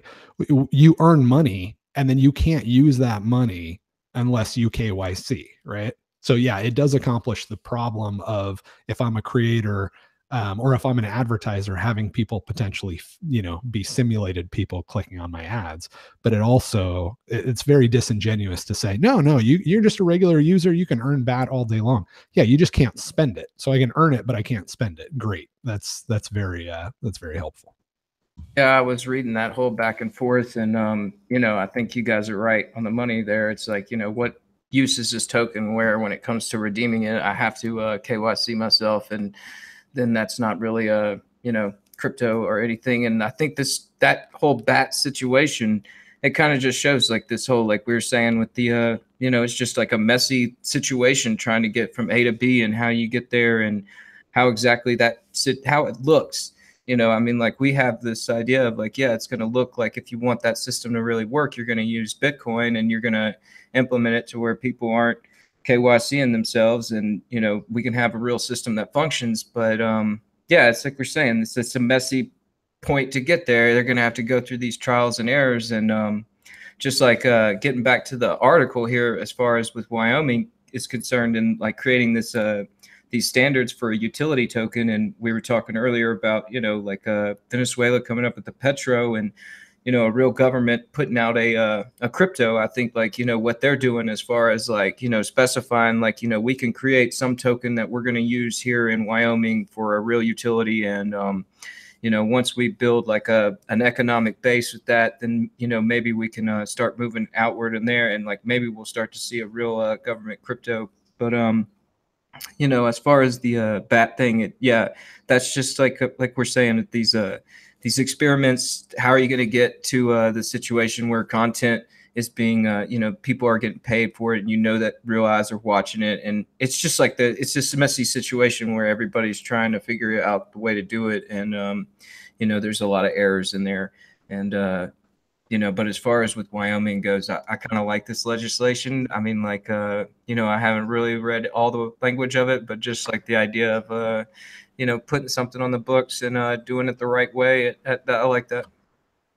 And we're not even done yet. The last bill, effectively, if you look at the language here, is pretty much legalizing a DAO. Like it's allowing this creation of a special kind of LLC that would function on a decentralized protocol and actually compartmentalize, you know, memberships, managers, assets internally, and member distributions. And if you look at that in combination with the previous bill of allowing a corporate shareholder to identify and actually hold shareholder voting with the use of public-private keys, like they've effectively kind of, if this bill passes, legalized DAOs. And I think that is really huge. Like yeah, that's yeah, that's a very interesting thing for Wyoming to do. I wouldn't expect them to be the charge on that. But yeah, that's interesting. It's like it's a place to register the company, and then as a DAO, like everybody doesn't have to be there. You know what I mean?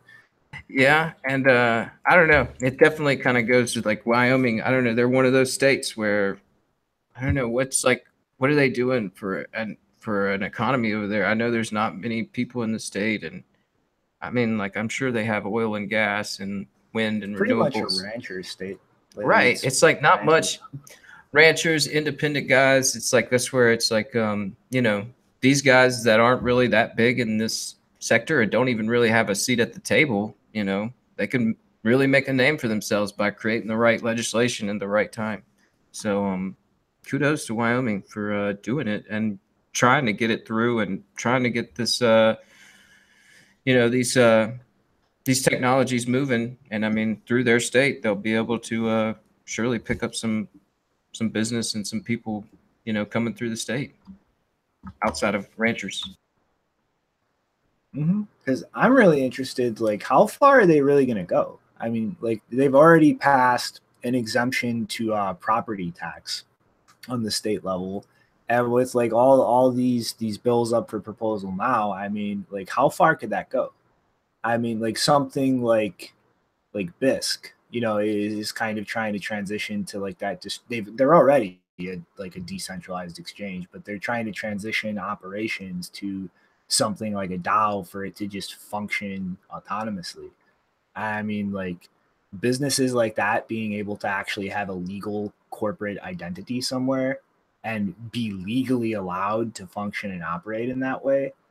I mean, that's huge. Like that's something I think that has a lot of implications going forward over the next 5 years, and the new types of business models and opportunities that creates in a way where there's actual legal certainty and clarity and not just kind of that gray zone.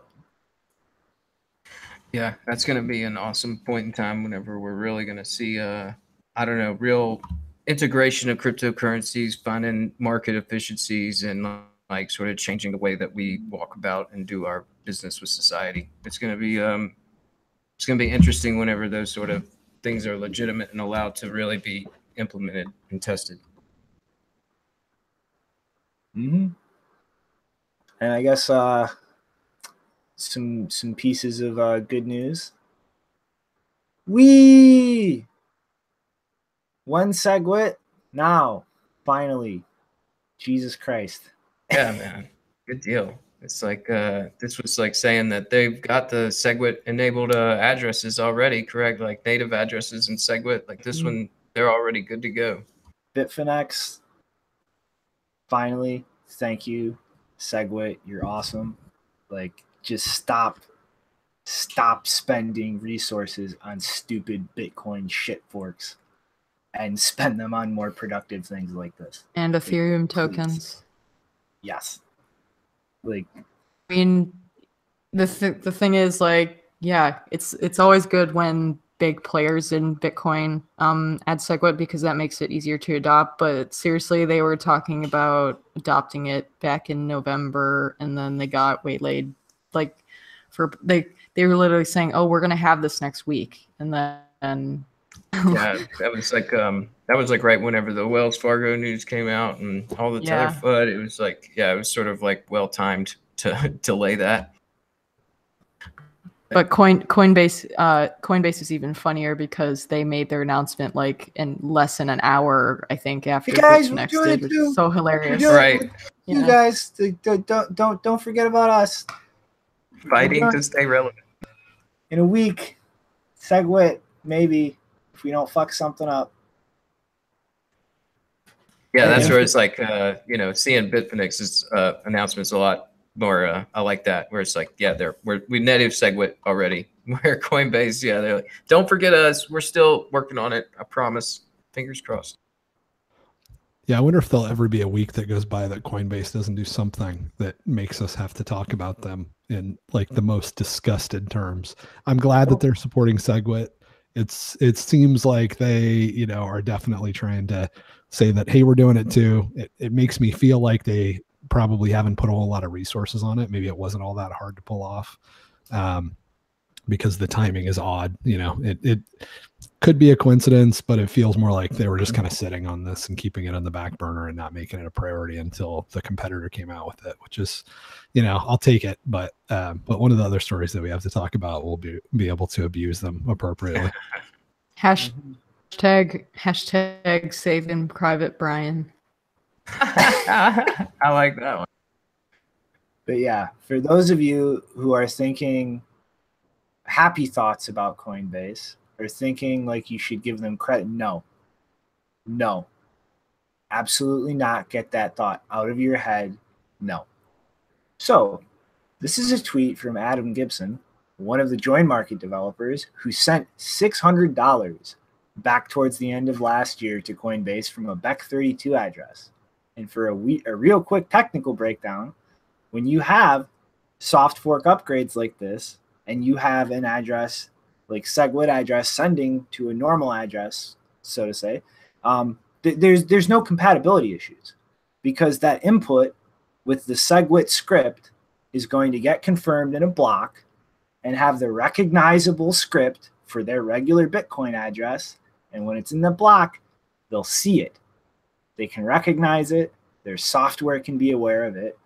Well, guess what? Somehow, I don't know how. There's speculation in this IRC log, but they fucked that up. And they pretty much swept it, like they recognized this deposit hit from a BEC32 like raw Segwit address. It was swept into their larger wallet, and his account, or not his, the account was not credited. So they saw the money, they took it, and they moved it into their other wallet, like exchanges do, and then gave no credit for it. As like, for anybody else out there wondering what the fuck this is and how this makes any sense, the only thing I can think that makes sense is some of the developers on IRC are speculating is that maybe they have a software parsing inputs on transactions for blacklisting, for things like stolen coins, coins maybe connected to something like a darknet market, and then their software would automatically freeze and then would not credit the money to somebody's account. But like that, they still fucked up here, because these funds are not tainted or tied to any weird things. It's just, well, they don't understand this input script, so we're going to treat it like a blacklisted coin. So they've even fucked up implementing software to protect them from legal liability, and just stolen money from somebody. So come on, Coinbase. And it wasn't Coinbase back in the news. Yeah. And it wasn't just like one guy that lost $600. It was, several people going, oh yeah, that happened to me too. And I wasn't sure if it happened because I wasn't sure exactly what happened until it happened the second time. Right. So just in that one sort of developer chat, you have 3 or 4 people talking about, I don't know, half a dozen transactions or so where Coinbase kept the money, but didn't credit the account. And apparently the solution is to open up an account. But I think it was Waxwing at the end, or was it Greg Maxwell at the end of that chat? Just the way he said it was perfect. He was like, at this point, I would rather disembowel myself than open up a Coinbase account. Yeah, because also this is a developer chat, which means they know what they're doing. So Coinbase can't make the argument that they just screwed something up because they're newbies or something. Like, it's it's actually, I think they were referencing a website where you could go test it right now. And it's a confirmed bug. If you send money to them and it's from a Bech32 address, and again, it shouldn't matter because you just look at the balance, right? Like it doesn't matter where it came from really. What matters is that address has a certain balance of Bitcoin on it. That's all you need to know.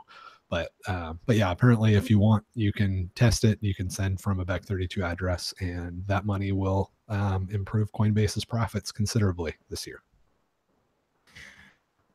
Yeah, I don't know. I just like say you're saying improving their profits. I was just thinking like, Bitfinex doing this, they're certainly going to save some money on fees. And like, when you see that like Coinbase just stalling their feet on this, it really is just it sort of shows the intention of like what networks they think are important and what they think is important for development. So just another sign of like these guys are bad actors in the space. And, it's I don't know. It's upsetting that they're still like just like number one Bitcoin provider in the United States. So goodness, it would be great if like I don't know, if like more of these guys just started doing the right thing to where Coinbase felt like they had to follow and do something good, because I think if they had the choice and nobody implemented Segwit, they would never do it. So. Yeah, the follow-up to the story last week where I was raging about how I could have made a bad decision and nuked a hardware wallet when there was a transaction headed to it from Coinbase. Somebody reached out to me on Twitter. It's not confirmed. I don't know this guy's real identity, but he claimed to be somebody that worked at Coinbase about 5 years ago. And he said that was a bug back then, that you would get a warning that said that your transaction had failed, and it was just working its way through the bowels of their, screwed up code, and eventually it would pop out. But if you did anything to lose that address, you were screwed because the Bitcoin was going to be dropped. So it's pretty much the worst possible user error to say, nope, we're not sending money to that address, but then actually send money to that address. And he said it's like a 5-year-old bug. He can't believe that it's still there. Sounded credible. So yeah, that's the kind of company we're dealing with. 5 years of a bug that could cause you loss of funds. That is, pretty simple. Yeah, it's pretty bad. Yeah, I will definitely have to disembowel myself before I ever use Coinbase. I need to get a samurai sword for that. I need to escape, but I need a way poor to not Shinobi. starve. Yeah. Shinobi, you're the holdout. You're the hostage. But I have a feeling they will disembowel you on to no fault of your own here pretty quick if you don't make a change.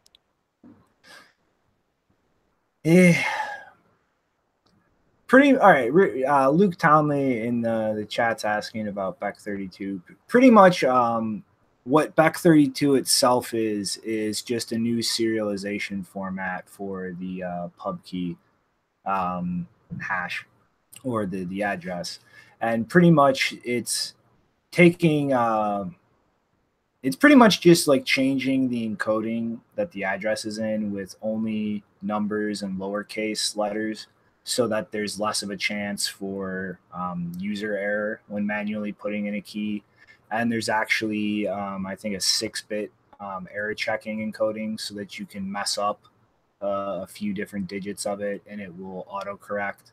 So it's pretty much the Bec32 encoding itself is just something to make dealing with addresses like a little more user friendly, and it's being used for the raw Segwit pub key so that it doesn't have to be wrapped in the pay to script hash. We lost Rick. Lost him. Crypto Rick. Oh no, he's back. Just in time to talk about the most important story of the week. Yeah, man, just accidentally dropped out real quick. Sorry about that. Oh God, I'm so scared for the next one. All right, are you ready? I don't know. Are you ready, Jimmy?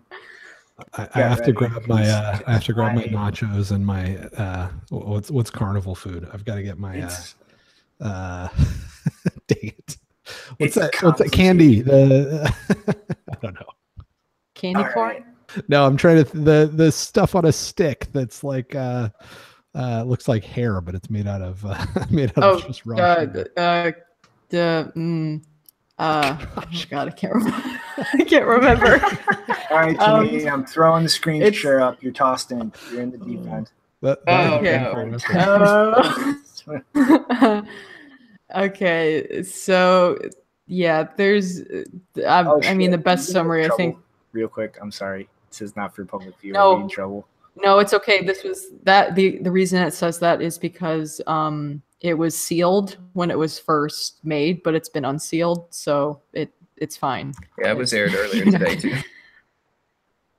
Yeah, so probably if you've been on Twitter, you've maybe come across this guy who goes by Morgan Rockwell. He also has an alternative account that he also uses at the same time, sometime to reply to himself, named Metabolo, which is actually his band name, apparently. And I think it was February 9th, he was arrested in, I don't actually know where he was arrested. He was arrested somewhere in the California, Nevada area, those two states, huge states. I think it was it must have been in California, because that's where yeah. So he was arrested, and he has been accused of money laundering because apparently, I'm not sure which incident they're referring to. I think that, yeah, December 2016. Basically, he unknowingly sold the Bitcoin he sold was at the time worth $9,000, but he received $14,000 from a person who was apparently a federal agent. I don't know how that kind of thing is handled by the Department of Homeland Security, but considering that the Department of Homeland Security / ICE, was the agency that arrested him, I'm assuming that was probably one of their agents, but it could have been FBI maybe.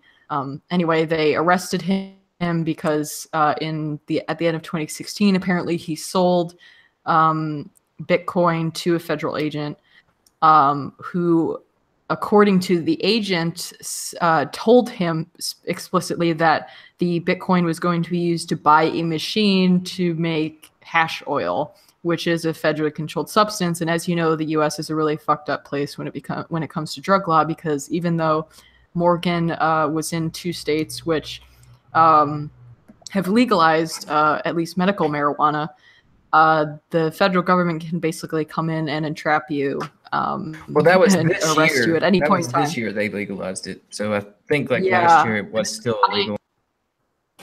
Yeah, I don't know if there's any kind of, I don't think there's any kind of grandfather clause. I don't know if they would still arrest people for crimes committed before that point. I don't know how that works. But anyway, he's been accused of money laundering basically because it's kind of a weird circumstance because the federal agent made a claim that was obviously not true. Obviously, the agent wasn't actually going to use the Bitcoin to make cash flow because that would be illegal in itself.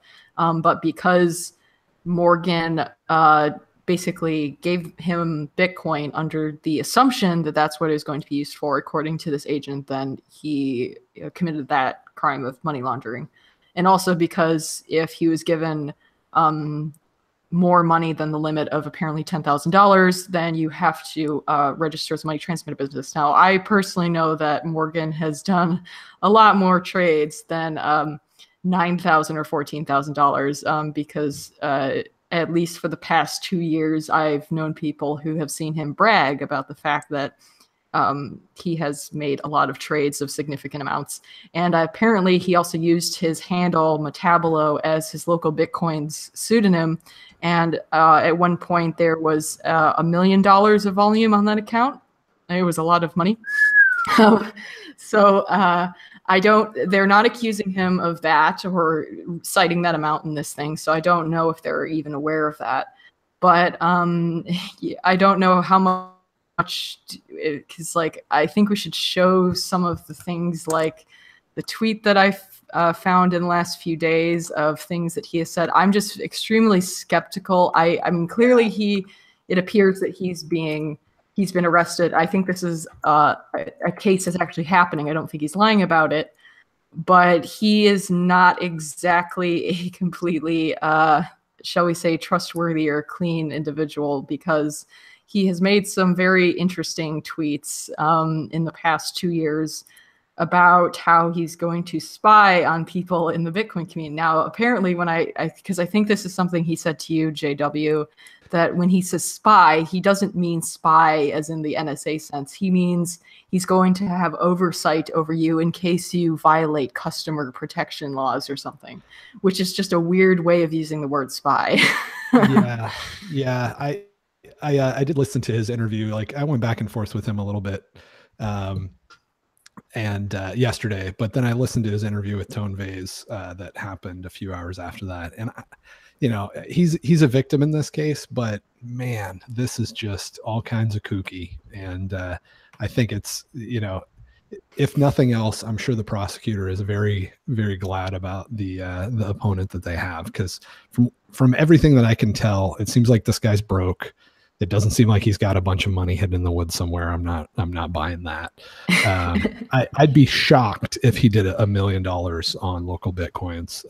The first thing that I thought of when you said that is that this guy did a bunch of trades with himself or something to try to build up his reputation, maybe on local Bitcoin, so he could get some more legitimate trades. But this guy doesn't strike me as as anything other than kind of a I don't want to say anything mean because I don't want to be mean to, especially if he's got, some mental problems and stuff. But he's the kind of guy that I would want to go after if I was a prosecutor, because he obviously doesn't have a lot of money to defend himself for whatever reason. He doesn't have a lot of money to defend himself, and his persona is very, very shady at best. And some of the stuff that he says is just absolute bonkers. The stuff regarding like working for the army, and the army is the last bastion of freedom in America, and they're the only thing keeping, the other politicians from it.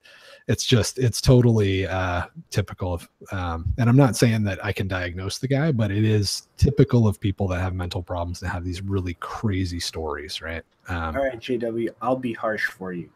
One, if the statement is true that he was told the Bitcoins he was selling were going to be used for illegal things, and he didn't just turn around and walk away, you're a fucking retard. You are a complete and utter. Yeah, but I mean, it's technically not an 8-year-old kid in the ghetto would be intelligent enough to turn around and walk away. Yeah, if he did not walk away, he is a fucking retard. I think, yeah, I read it because really it's basically an argument between him and this federal this federal agent that he apparently sold them to about what happened, but he is disputing that point. He was saying that he, during the interview with Vase, he was saying that he did know that. He was aware that that would be a red flag, and the agent didn't say that. So it's possible the agent is lying. It's not impossible. You know, these federal agents lie all the time in order to, you know, get as much data points in order to, you know, increase the likelihood that someone will get prosecuted. They want to have as many points as possible that make a conviction likely. So it's entirely possible the federal agent's lying. It's also entirely possible that maybe he was, I mean, he's done so many trades over the years then that he's either extremely lucky that he hasn't gotten caught before now, or he's telling the truth about that one thing, and the federal agent actually didn't inform him of that. I don't know, but really, like, I can't know, but if it is true, he's a fucking idiot. And I mean, looking around at a lot of the claims and screenshots floating around out there, like as on a personal level, he seems like a total scumbag. I mean, like there was, I forget her name, one woman who was involved with him for a while who actually lent him money to eat at like $300 or something. And when she asked for it back, she claims that he was threatening to release revenge porn on her.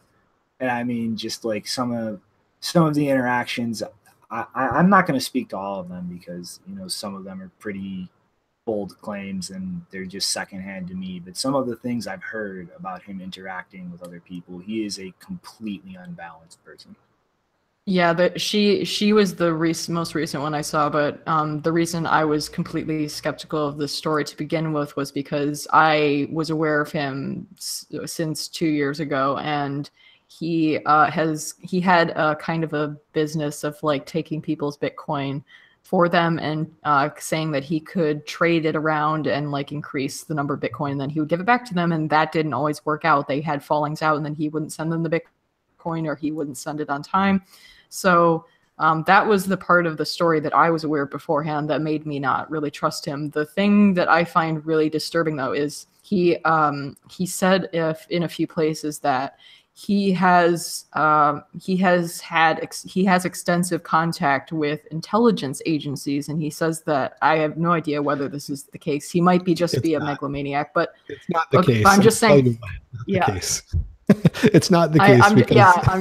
Go ahead. Yeah, I'm just saying, like, I'm judging him on the basis of the story that he gives, which he presents as this kind of heroic tale that he's taught people in government how to investigate people using Bitcoin and how to use Bitcoin. And I don't find that to be a heroic story at all, because if he's complaining now, like I don't care what agency arrested him. If he's complaining about the fact that he's now being arrested because the very tactics that he claimed he taught the government to use are being used on him, that seems like a bit of karma to me. And the biggest contradiction, though, is that he says, like, he worked with all these agencies, and then on the interview yesterday, he said he's mostly an army guy. He's had no contact with the federal government. Well, that completely contradicts where he says that he's worked with intelligence agencies, because if you know anything about the structure of the U.S. federal government, you'd know the CIA, the NSA, Defense or Domestic Intelligence Agency, all of the intelligence agencies are federal government agencies. So his contradictory claims that he's had no contact with the federal government, that he's just an army guy, is completely wrong. And so yeah, one of the things that he responded to me with on Twitter was a screenshot of one of the documents that proves that he has contact with the U.S. military. But if you actually read that, it's a rejection letter, and it's basically saying, thank you for your application for this grant, but you didn't even put this like in vaguely the right category, right? Like, this is not like, this was a grant for sort of problem A, and this has your thing has nothing to do with that. So it's definitely not like the thing that you would want to show for credibility, that you just totally screwed up and applied to the wrong program when you're trying to get federal funding for some project. So there's 30, 40 things like that. I think that he's he obviously needs some help, and I really hope he doesn't go to jail for selling Bitcoin, because that sucks. But I wouldn't recommend anybody, kick him money, which is what he's asking for, right? He really, what this all boils down to, that's super fishy, is I have tons of Bitcoin. I have hundreds of thousands of dollars of Bitcoin, but it's just buried in the woods in a state that I'm not allowed to go to, but I'm actually in that state right now. Yeah, I forgot about that. But bottom line is, send me some Bitcoin, help me out, and that's what he's asking for.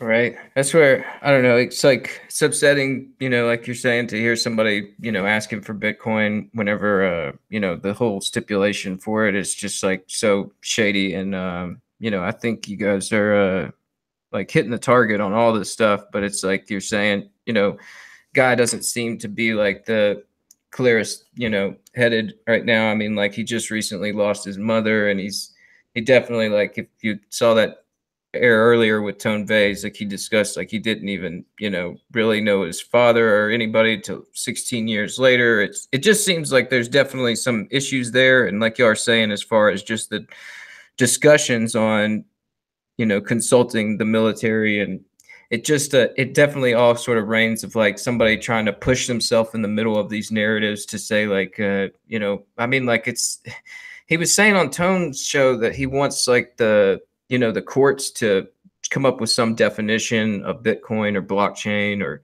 tokens of any of these sorts. And, it's definitely just like, I don't know, it's a story coming from a whole bunch of different angles that don't really add up to that much. It's like, if he is trying to get that sort of thing done, like, this is just, it's somebody who's, I don't know, bombastically trying to get to B, from A to B. Just like, I'm going to do anything the way I think it should be done. And, if it's illegal, then we'll go to court and we'll work it all out there, where we're starting to see, like, through these other states and regulations, that there's other ways to go about doing this. And, calling yourself the CEO of Bitcoin, and you're the man behind Bitcoin in order to push yourself into these arguments. It's definitely an example of something wrong. And I think that, it's definitely something, like, the whole bigger picture, you should be thinking about that. But like we're saying, he's definitely going through some hard times. I don't want to put him too much in, the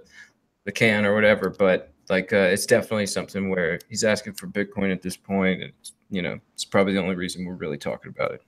Mm-hmm. I mean, like, that's really what kind of set my hairs on edge, is him claiming, interacting with JW, how much he's done for Bitcoin. And it's, well, okay, how come I've never fucking heard of you before this? Like, before this happened, I had no idea who the hell this guy was. Never heard of him. I've never seen any concrete thing he's done to help Bitcoin or help me. So, like, who do you think you are, man? You may have heard of his well, the thing that I don't like about that is I've seen him tweeting at Roger Ver, saying that Roger Ver is infringing on the trademark of his company by, like, damaging the I don't know, the perception of Bitcoin. And it's like, that's not the kind of argument that I think we should be coming from, saying that we should defend Bitcoin via trademarks of companies owned by a single dude. Like, that's not, because at any time he could turn around and change that into a way that's not beneficial to the community, or at least not aligned with it. And Shinobi, you may know better. His fiance is, I believe, is Michelle Seven, who is more well known, who is also not devoid of mental issues. So I definitely, I don't know how I feel about this whole situation, because, if he has mental issues, then, the best place for him to be is not obviously a prison, because that never improves anybody, even people without mental issues. I don't believe in the idea of prisons. But I'm not going to come out guns blazing to defend him either, because I think he's kind of exaggerating the importance. I feel like he's exaggerating the effect that this will have on Bitcoin. Like, he was tweeting, what I found annoying, he was tweeting pictures of the QR code that was in an Uber driver's car, which obviously, that usually links to a public key. And he was tweeting that out from his Twitter profile and saying that, you know, Uber, you better warn your Uber drivers that they're about to be considered money launderers in the United States. And it's like, I don't, like, his case is not the first one involving Bitcoin and drugs. Like, there's been a whole bunch of people prosecuted under the same circumstances. I don't think his case is going to be unique, because the bill that he's citing is the recent one, saying that that basically it was the one that was being touted as like the concealed ownership ban. And that one's not even law yet. It's a bill, so that doesn't have an effect on anything yet. So I think I mean, I get why he's doing that. He's afraid of going to prison. He wants to make it seem like a significant case so that people pay attention. And so I have sympathy for him within the realm of that he has mental issues, and I don't think that dealing with that should be done through imprisonment. But at the same time, I also don't person that I want to express support for either. Not even on the grounds of, oh, this is a big legal issue that is going to be transformative for Bitcoin or something. Yeah, I mean, like I said in the chat box a second ago, the legal precedent this would set is that doing illegal things is illegal. Like, if the agent is lying, I feel bad for him. If the agent is not lying, he is a complete and utter fucking retard. But either way, like, I'm not sending him any money. I do not think he deserves any money from me. I mean, that's obviously your own choice to make. But segue real quick to the last thing of the day. In my opinion, two people who actually deserve my money, and I would say deserve yours if you so choose to donate any, are Samurai Wallet. We just received a 1 Bitcoin donation, and Nopara, who actually received 1 Bitcoin in the same transaction. These are people actually building things, actually doing concrete things that you can use and metaphorically hold in your hand to help Bitcoin. And so if you're going to throw money at people who are running around claiming all the important things they've done for Bitcoin, which I can't point to or think of a single example, both of these people actually do have concrete things you can point to, and they have to eat at the end of the day. So if you want to help out people who are actually building things and doing things for Bitcoin, Samurai Wallet and Nopara are two of those people. Yeah, it was really great to see a donation go to those guys. And, you know, like we're saying, I mean, you know, this sending your money, and, you know, that's kind of what that previous story is about. It's like, you want to make sure you're going towards people that, are really helping the ecosystem. And that's kind of, you know, something where with Nopara and Samurai, you've been in the space for a while, you could see the work that they've been doing, and it's evident. And so it's like, yeah, if you want to support guys in the space that are doing positive things and helping advance Bitcoin development, that's a great move. I don't know who made that donation, but great move. Good job. Yeah, another thing that he just claimed on Twitter within the last 20 minutes is that I guess he tried to reach out to Coin Center for legal help, and they either didn't respond or they said no. And so he said that Coin Center has absolutely no, or they're not useful. They don't care about me or this case.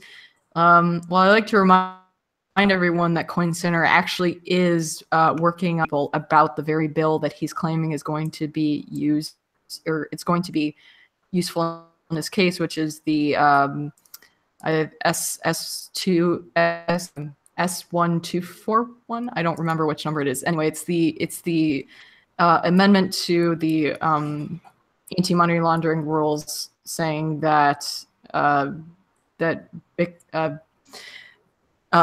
businesses using digital or virtual currencies, are subject to the same AML laws as companies who store other kinds of currency, fiat currency. So, yeah, Coin Center is actually doing that, and so I don't know why he's saying that they're not going to be useful in his case. That seems a bit weird. Yeah, it sounds like a bit emotional. Like you're saying earlier, I know the guy is probably scared to death of going to prison, and it's just it's one of those things where, you know, like if you see something and you want it to be done and you think you know the way to do it, and it's like, well, I'm just gonna do it and see how it shakes out. It's like you're seeing how it shakes out. It's not the smartest idea to just go and do things that are illegal and hope that they're going to turn out to be legal later. And yeah, it's that's a sad story, but you know, I think what that case is supposed to happen in the next few days. Like it's coming up soon, isn't it? Like I don't know when exactly the actual date is of that case. Happening. I thought his arraignment. The arraignment. Yeah, it wasn't his arraignment today or tomorrow or something like that. But it'll be I mean, it probably won't be a fast thing. They usually aren't. Yeah. So we'll see how it goes, and we'll see what happens. But it's something where, yeah, it doesn't. I don't know. It's like when it comes to like you're trying to do stuff for Bitcoin, we see who does stuff for Bitcoin. It's an open source community, you know, so we see those things.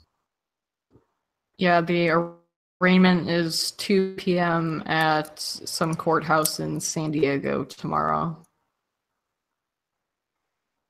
Good luck. Yeah, if anybody is in San Diego and they go out there, let us know, because I would be curious how it's going and what the real issues are about. And you know, it is a legal case that involves Bitcoin and selling Bitcoin on local Bitcoin. So there's probably some interesting news there mixed in with all the confusion and garbage. So let us know if you're out there. Yeah, I mean, it's like it's gonna go whichever way it goes. I mean, yeah, like I said, if the agent is lying, I feel sorry for the guy. I hope things go his way. But if the agent's telling the truth, then I'm sorry, man. To steal a catchphrase flying around lately, play stupid games, win stupid prizes. To fish, don't be surprised when you're first on the hook. They're both great. So I guess any last thoughts for the days, guys? Yeah, just a final thought. It's like you know, going through all these stories, it's just like, yeah, there's some like getting from A to B messy and correctly. It's like, you know, it's a slow, you know, burn to actually get things done the right way, where you form relationships on the ground and you get things done through the way that currently things are being done. It's a slow move. It's not, you were there. And, you know, I think we should focus more on like just that, yeah, getting things done the right way, and, you know, seeing if we can actually build these real, you know, self-sustaining economies that are going to help everybody out in the future. And it's in order to do that, we should be doing things the right way. So if it's arduous and it's slow, you're probably going about it the right way.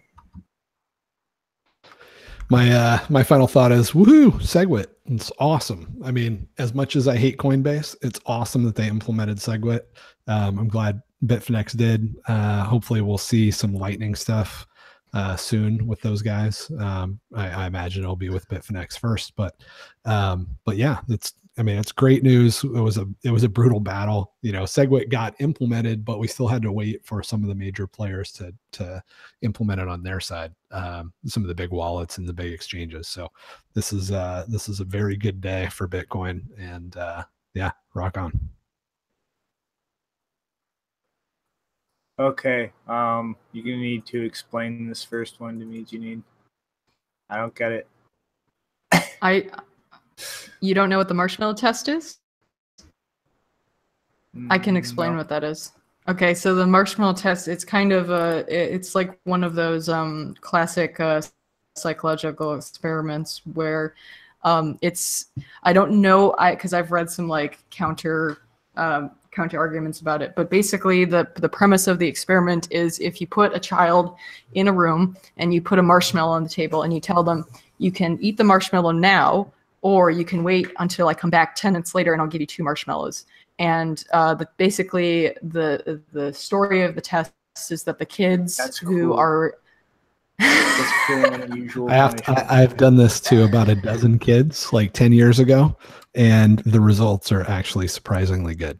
Like if a kid shows the resistance to eat the marshmallow, I mean, obviously the data, they've been doing this experiment for years and the data seems to hold this out, but sort of anecdotally, those kids are a little bit more intense when they're able to resist, and a little bit more type A and productive, and I think in general successful. So that's anecdotal, but yeah, that's the test. You see if they can hold off on gratifying themselves with a marshmallow in order to get to. Yeah, so it's called the deferred gratification test, and the idea is, or so far the trend is that the better you are able to defer gratification, which means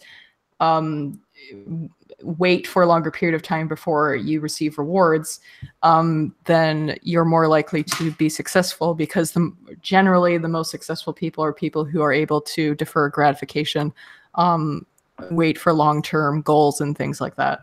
So the meaning of the tweet is that hodling, which means holding your Bitcoin, waiting, for the big reward years from now, is kind of like a marshmallow test. That's the point. Okay, so Bitcoin is an IQ test. This marshmallow thing is torturing children. It's disgusting. Oh, come on. It's not torture. They get a marshmallow. They're not science experiments. There's been a lot of good science that shows delayed gratification is pretty important. If you think it's cruel, look it up on YouTube, because the kids that are sitting there trying to resist, they're rubbing their faces on the carpet. They're trying not to look at it. They're going in, like the ones that succeed pick up toys to distract themselves, like anything to pretend that it's not there, which is pretty much what adults do too. Like you can't, don't even look at the boat, just pretend it's not there, ignore it, and hold on to your Bitcoin. There's an interesting rabbit hole that goes all the way, delayed gratification is like really human. As like, I think it was Jordan Peterson who went off on it, talking about how it's like, what other species out there, I guess there are some species that we don't know what they're thinking, but I mean, they have one mate the whole way through life because of this delayed gratification idea of we're going to be together in a future life. And it's like, well, that's some real, delayed gratification there. The animal. let me parrot this back to you, make sure I got this clear. The animals have one single mate, and that's for delayed gratification. For some reason, they can't satisfy themselves with just one mate. And they're doing that because they're concerned about their future reincarnation, in which they want to make sure that they have that same mate. Well, hold up. This is like an argument of it's only human that you see this, where there is you live your whole life for this idea of a delayed gratification that you don't even know if it really exists. So I mean, but there are some animals that do. That's not the exactly spend time with each other. But we can't tell if that's some after faith thing, or if they're just doing that because of some evolutionary trait. But from an evolutionary perspective, actually, the reason that some animals tend to be more monogamous than others, including humans, is because the resources that those animals tend to put into their offspring, also because they have fewer, it allows them to have fewer offspring because they invest a lot more resources into each given offspring than just like mice. They don't care about, mating for life. They just have babies with whoever. They have a ton of babies. A lot of the babies die off, where, the chances of an individual human baby compared to a rat baby dying is low. Humans want to be in a stable where is, a good guarantee of steady resources while the child, if there's a long development period. So that's the evolutionary makes answer. Perfect sense too. I like Rick's explanation better. I like the idea that they're looking forward to a future life together. From a human perspective, obviously for humans, there's also a social element. But the reason that humans became more monogamous than most animals is more evolutionary. But currently, it's mostly for a lot of, because obviously we're a lot more because there are a lot of mammals that are monogamous as well, and that's not because of religion, but obviously a lot of the monogamy a lot of the time is religious in nature, but there's other explanations. It's definitely interesting, but it's just like yeah, I don't even know how exactly we got on that rabbit hole other than like the delayed gratification. That's it. Delayed gratification. Hello. Right, the marshmallow. Okay, so that was my one thought. That was supposed to be one thought for the day, but I have two more.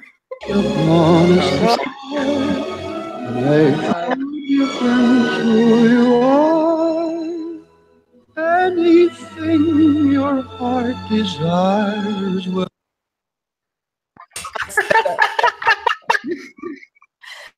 That's the universe gives me everything if I just believe in it philosophy. I don't totally. That was the opposite of delayed gratification. It was perfect. Okay. Desires and they will be gratified immediately. All right. You had two more thoughts. Yeah. The second one, I actually should have put this one before the other one because Shinobi ended off with the hope that lightning stuff will happen at Bitfinex. Well, this is an actual instance of lightning stuff happening. I don't think Elaine added this. Did she actually make a video? I didn't check the author, but she showed this video where someone made a lightning payment and it basically dropped out some bird seed for baby chicken. And I like this tweet for if you want to navigate to Nick Szabo's Twitter profile. It's really funny. That was the first time I'd actually seen Nick Szabo use emojis, and he used all of the chicken emojis to reply to this. It was so cute. That's great. Bye, Fox. Stop being stupid. Nas. I can't. Yeah, I can't. Shut up. My There we go. Okay. Oh. Mail. Yeah, Twitter. The Twitter search bar sucks because it takes it'll delay the loading of the below the top suggestions, and you end up clicking on the wrong thing a lot. There it is. Yeah. See, he used every single chicken emoji available. Arise. That now has a new meaning. Yeah. And the third thought was just kind of a short update to so basically what happened is the UK government, as I think we mentioned on a previous show, that Lori Love, they were not going to extradite him to the US. Now, the US could have appealed that decision, so it wasn't completely over. But apparently Lori Love was told a few days ago that the US government was not going to appeal the decision, and so he will definitely not be extradited to the US. Cool. So that's good. Yeah, that's nice. All right. Well, I guess my last thought. These guys. This guy. Nopara, Samurai. People who actually build things. Give them your money instead of scammers, because you'll actually see something for it at the end of the day. But I guess on that note, you liked it, you can like it. If you want to come back for more, you can subscribe. And if not, what are you still doing here? We'll see the guys who want to be next time. Later, everyone. Rip Richard Hart.